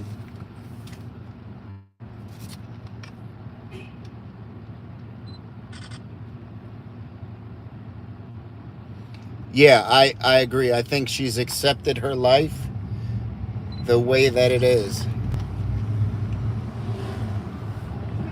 Yeah, I definitely think that. I definitely think, you know, she's sort of accepted that this is what it is, and, you know, so be it.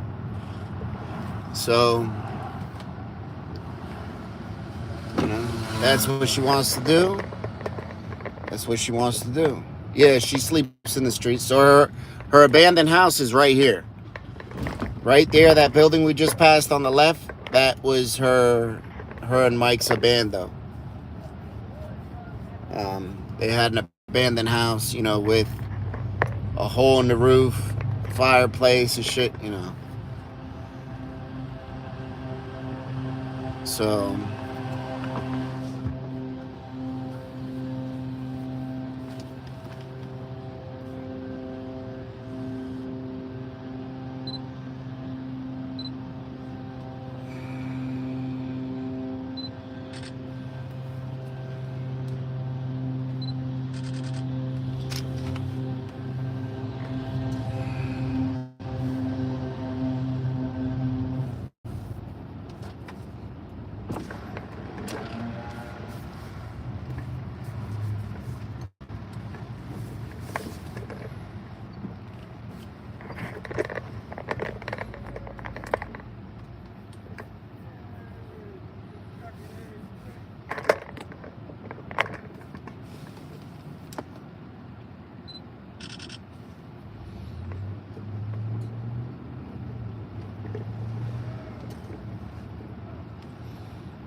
yeah, this area used to be thriving. You know, this was considered the shopping district.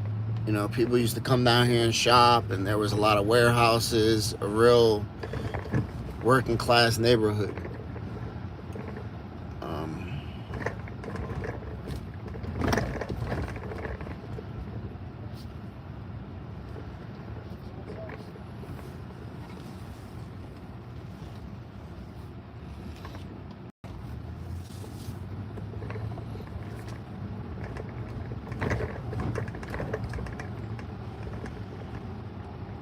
I always like the way this looks right here. I don't know why, but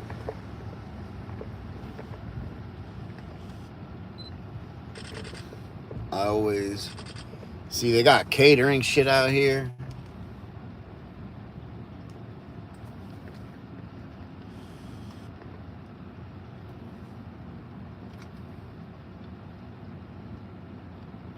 Where somebody stole some catering shit, you know.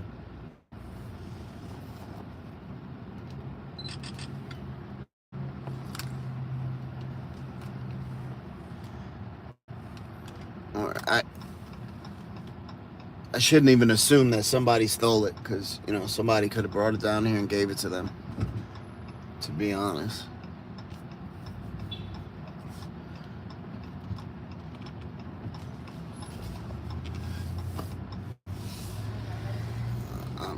You know, assuming that somebody stole it.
Look, somebody must have OD'd up there.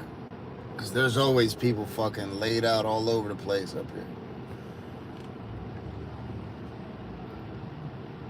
Always.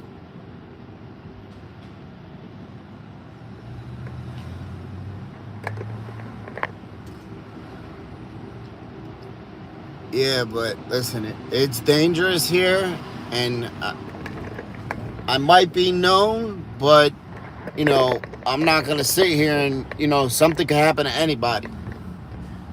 Let's, you know, like nobody is exempt down here. You know what I mean?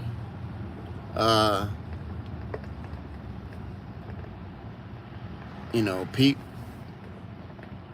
people know me down here. People know what I do.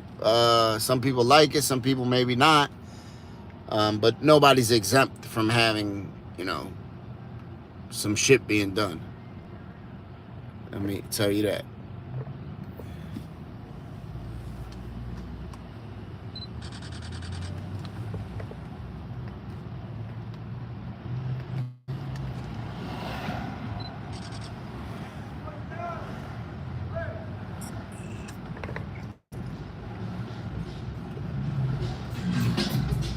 Man, that was the shit that car was just playing. I'm special ed. I got it made. Let me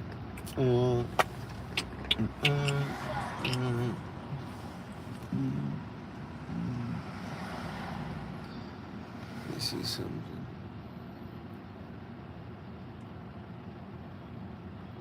No. Bandolier doesn't mean gang.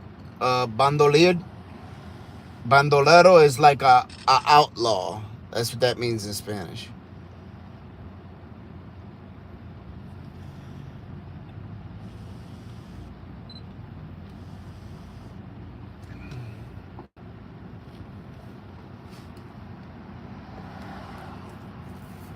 See, he got his cup of Dunkin' right there.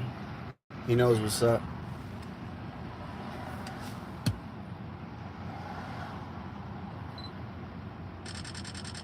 He knows what time it is.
Architecture, I agree with you, Kat. I love Philly. Philly has beautiful, beautiful architecture. Beautiful. That's one thing that Philly has that I think is so nice.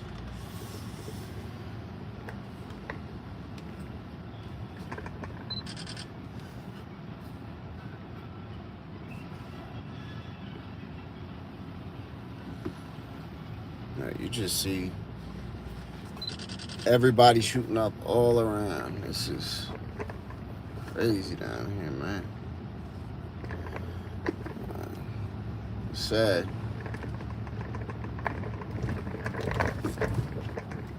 Sad.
So it's, look at the mom and the little kids up here, where the kids got to walk through this shit. I feel bad for them.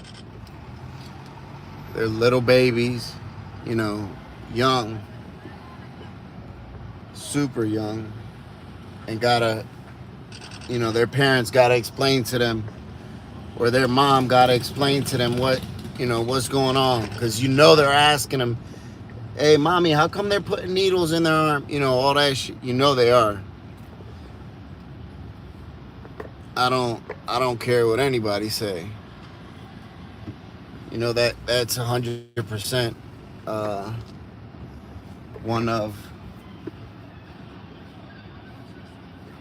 one of the questions that the kids are asking.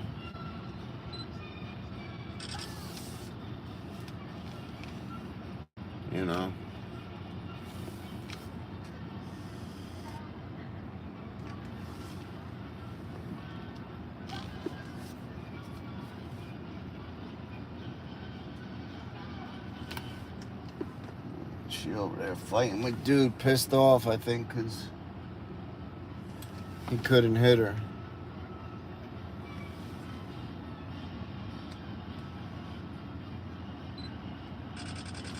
This guy, he's young, man. Look at him. Super young.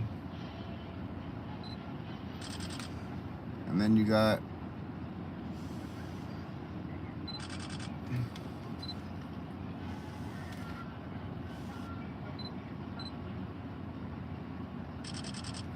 that's a shame, man. You see all these young ass kids,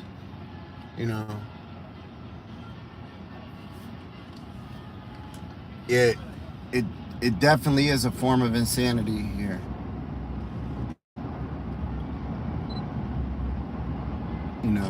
And then it's frustrating. Dude's getting upset, and he's trying to get high, but he's pissed off because he can't even get high. So that's a bad feeling. That's a very, very bad feeling. Where you can't even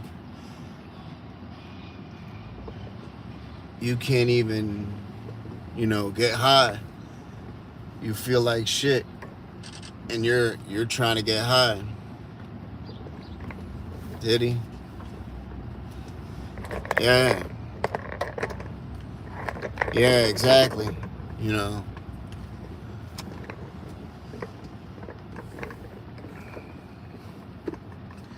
That's the shit that nobody misses.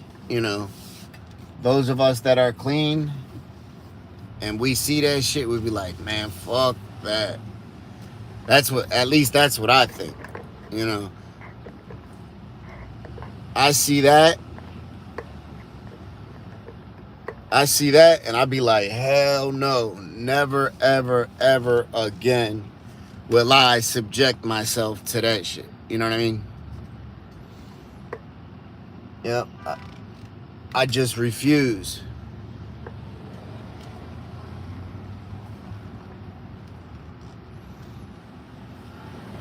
You know,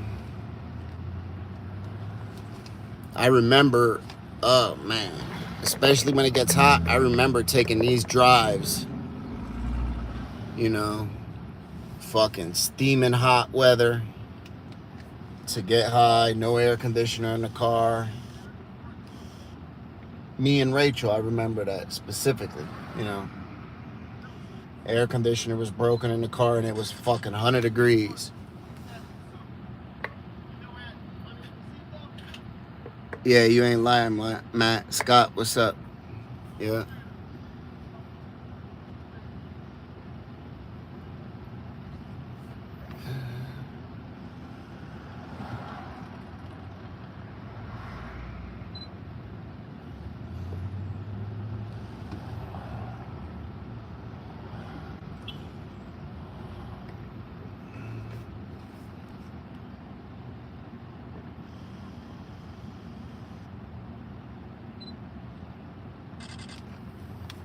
Just them poor little kids, man.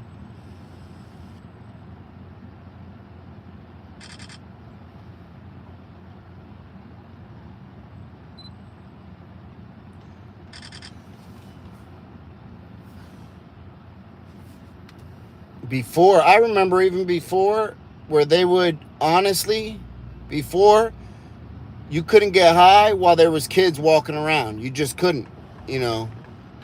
You do that shit, you'll get beat up and kicked off the block, you know.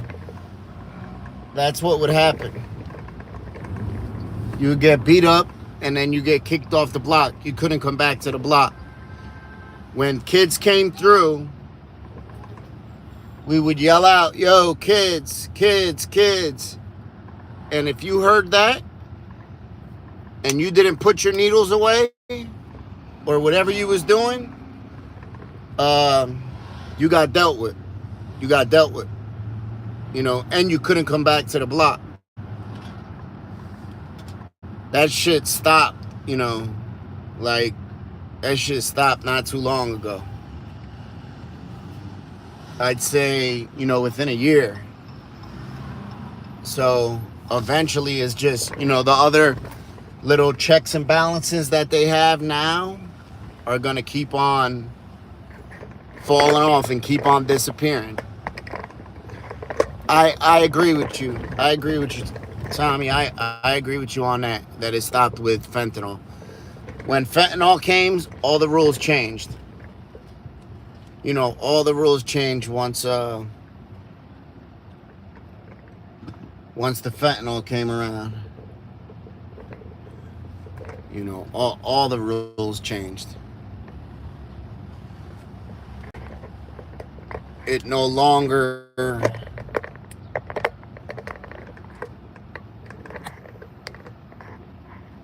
I see an increase. Me personally, I see an increase in use. You know. During COVID,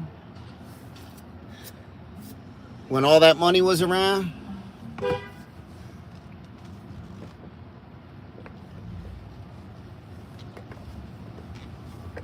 the pandemic money, you know, that's where it all got crazy. There was so much money around, so much free money.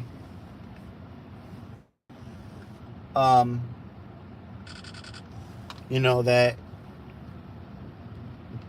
now everybody had money.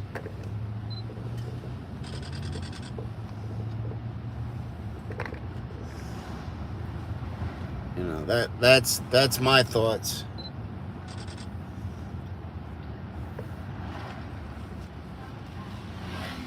Because when I tell you there was a lot of money around, there was a lot of money.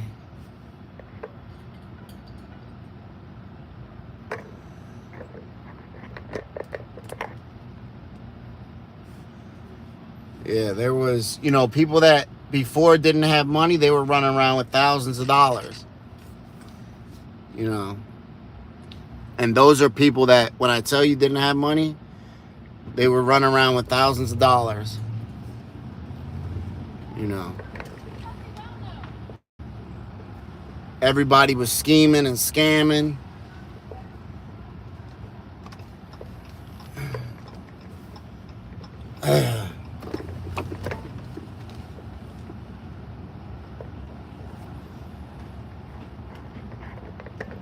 Everybody was doing income tax returns, you know, all that stuff to get money.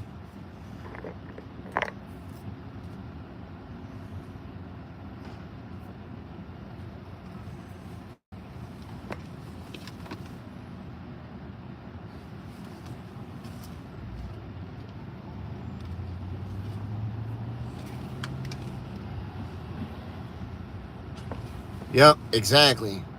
So they were paying people, you know, when you got unemployment. Yeah, exactly. They're getting that money back. So see, I agree 200%.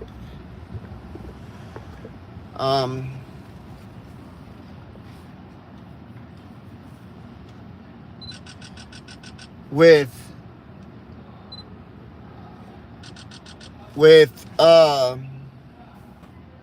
so what they used to do is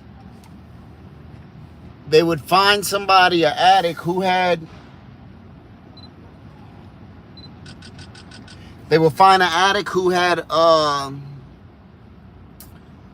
ID, and they would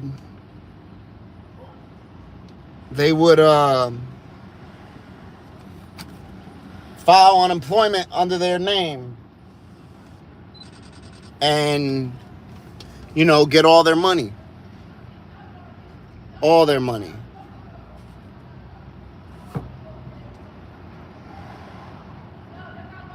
And I'm not talking like a couple $100. I'm talking thousands and thousands of dollars. You know, tens of thousands of dollars. Seriously. Like that's what it was out here. They were giving them $100, $200, and, you know, charging them up for all that money. And a lot of times the addicts knew they were getting exploited, but they didn't care. They felt like, damn, all right, it's $200 or no 100, you know.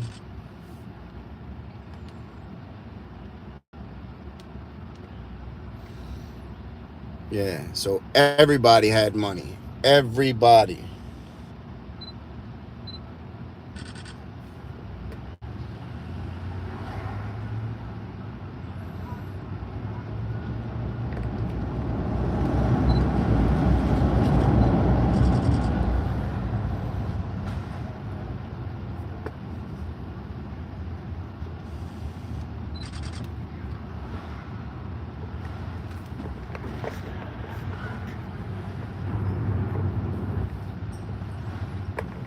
Yeah, I definitely think they should arrest the people that get with prostitutes. I definitely think they should arrest them. They don't, though.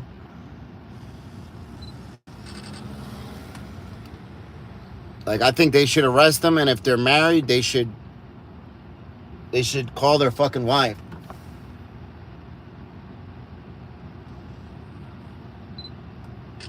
You know, that shit would put a dent in that. Or who knows, maybe it would increase because people would fucking be getting divorces, you know, at a high rate. So who knows? But I definitely think that's what they should do.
Oh shit, there's the guy with the new leg. Remember him?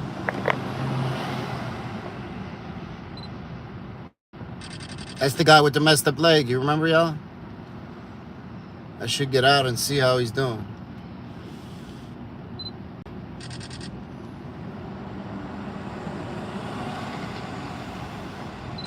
It don't look bad, but it don't look good. Should I check on him?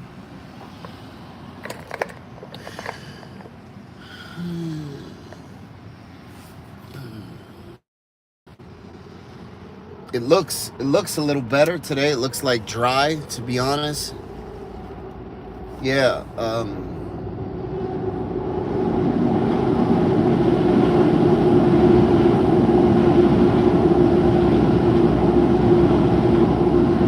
agree, Ella.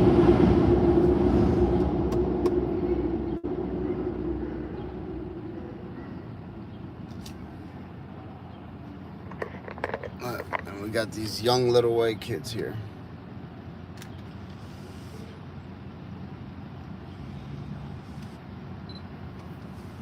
Where they come down here, you know, and it's like fun. The little white kids, they come down here and be like, man, it's crazy down here. You know.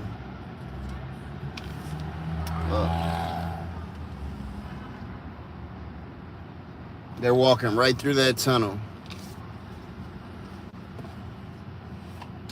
Yeah. They definitely think it's a joke, unfortunately. Man, I was gonna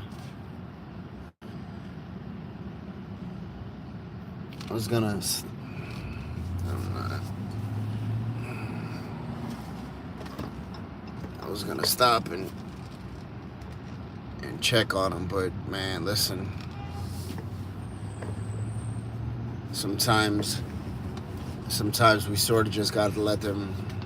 Unfortunately, sometimes we sort of just got to let them find their own way, man.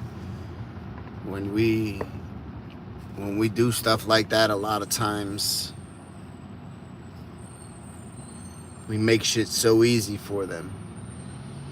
You know what I mean? And then they forget just how fucked up, or they never get to realize just how fucked up stuff could get for them.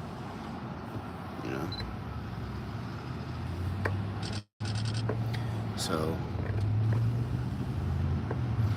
yeah, it wasn't that I was like, you know, worried that anything was gonna happen. I just, you know, I've been, I don't know. I don't wanna enable. You know what I'm saying? I don't wanna enable. Sometimes when we enable people, we don't allow them to hit their rock bottom, right? It's like spoiling our kids. When we spoil our kids and we don't discipline our kids, they lack discipline in life, and they think they can act like that with everybody. That's not the reality. You know, that's not the reality. You can't act like that with everybody. Some people are going to go for it. The majority of people aren't. I got to buy some garbage bags from this guy. Hold on 1 second.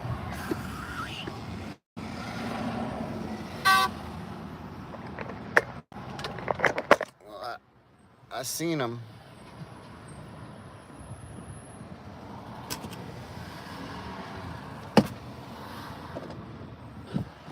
Yeah, I seen him. There's nothing I could do.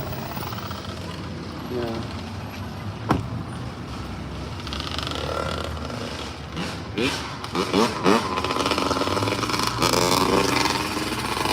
Is it a heavy one? How much? 10?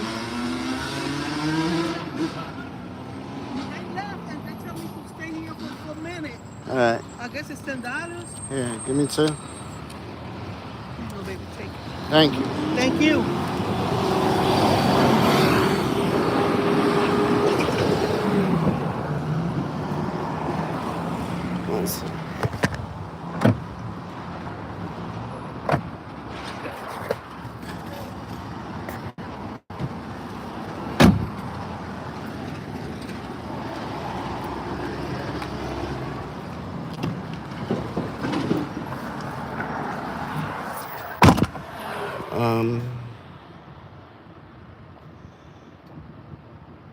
Yeah, you can send them a care package if you want. You definitely can.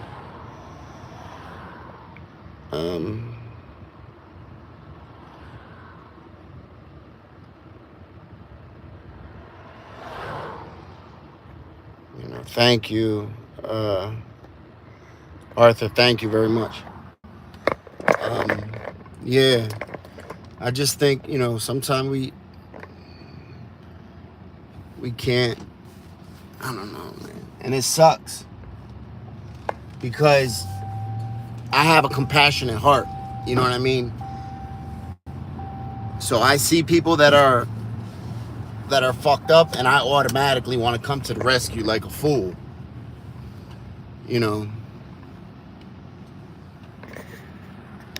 All right, Ella. Yep, you can send it right to the barbershop.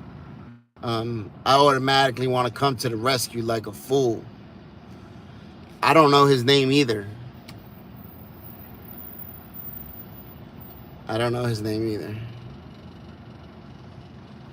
Sometimes they burn their family, man. That's what people don't realize. When we end up out here in these streets, 9 times out of 10, when we end up homeless out here in these streets, 9 times out of 10, we done burnt our bridges 5-6 times over. We done got kicked out, snuck back in, got kicked out again.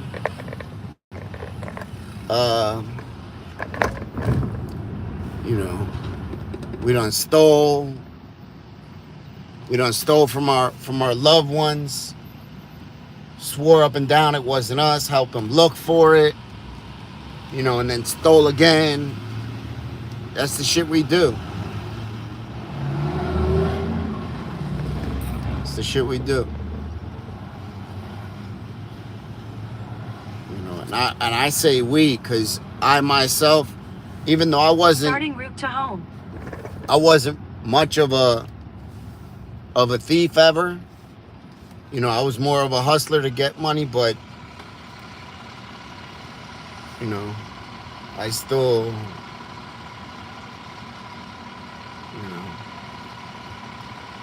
yeah, it's sad. It's sad.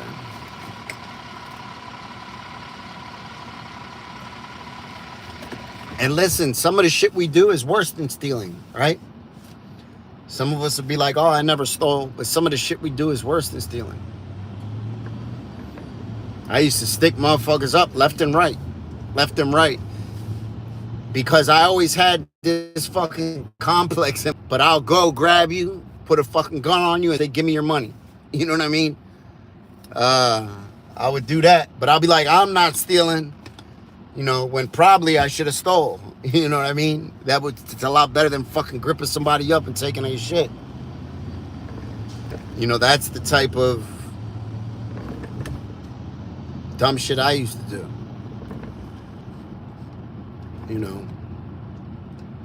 And that shit used to come very natural to me. Just because I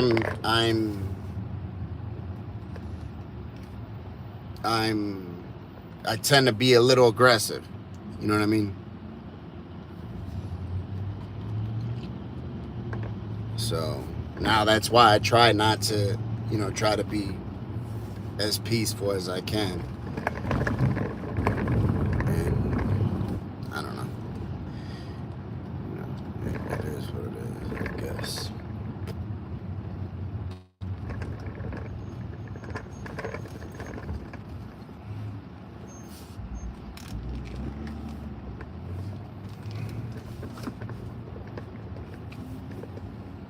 In a quarter mile, keep left onto Germantown Avenue.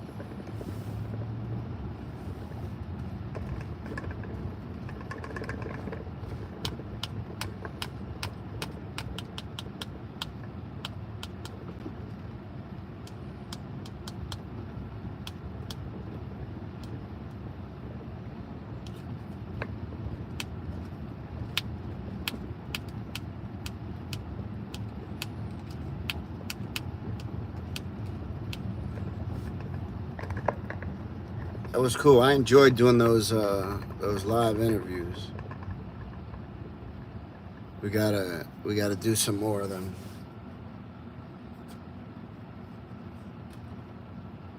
But I'll go and cut them out of this live.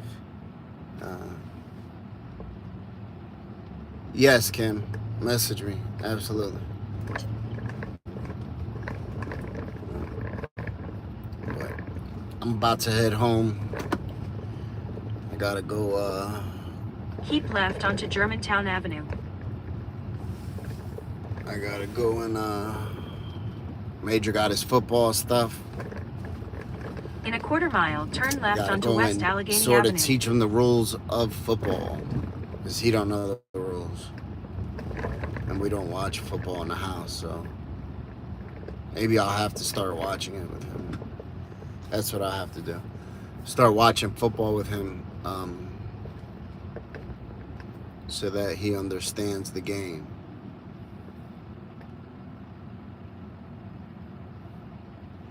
Yeah.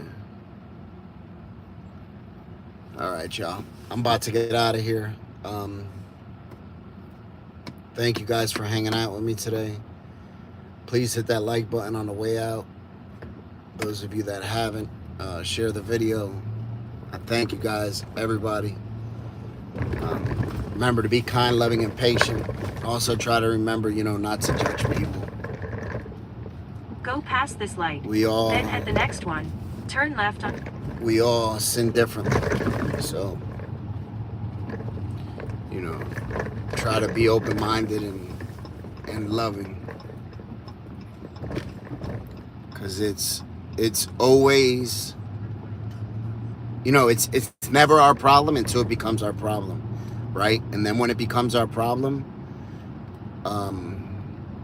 it's too late, because it's our problem, right? It's like seeing the house on the corner on fire, right? And we don't set the house, we don't go help them put the fire out. And then it spreads to our house, right? We should have helped when it was down the block. It would have never got to our house. That's the way I think about it, at least. All right, y'all. Have a great day. Thank you, Mom and wife. Have a great day. Stay blessed. Remember to be kind, loving, and patient. And I thank you guys. Thank you guys very much. Have a good day, Tommy. Thank you. The barbershop address, Against the Grain Barbershop, 17 Broadway Street, Milton, PA. Milton spelled Milton, PA. 17847. It's on my Instagram, @KingFrank. The barbershop address is on my Instagram. I'll see y'all next. Be safe, y'all.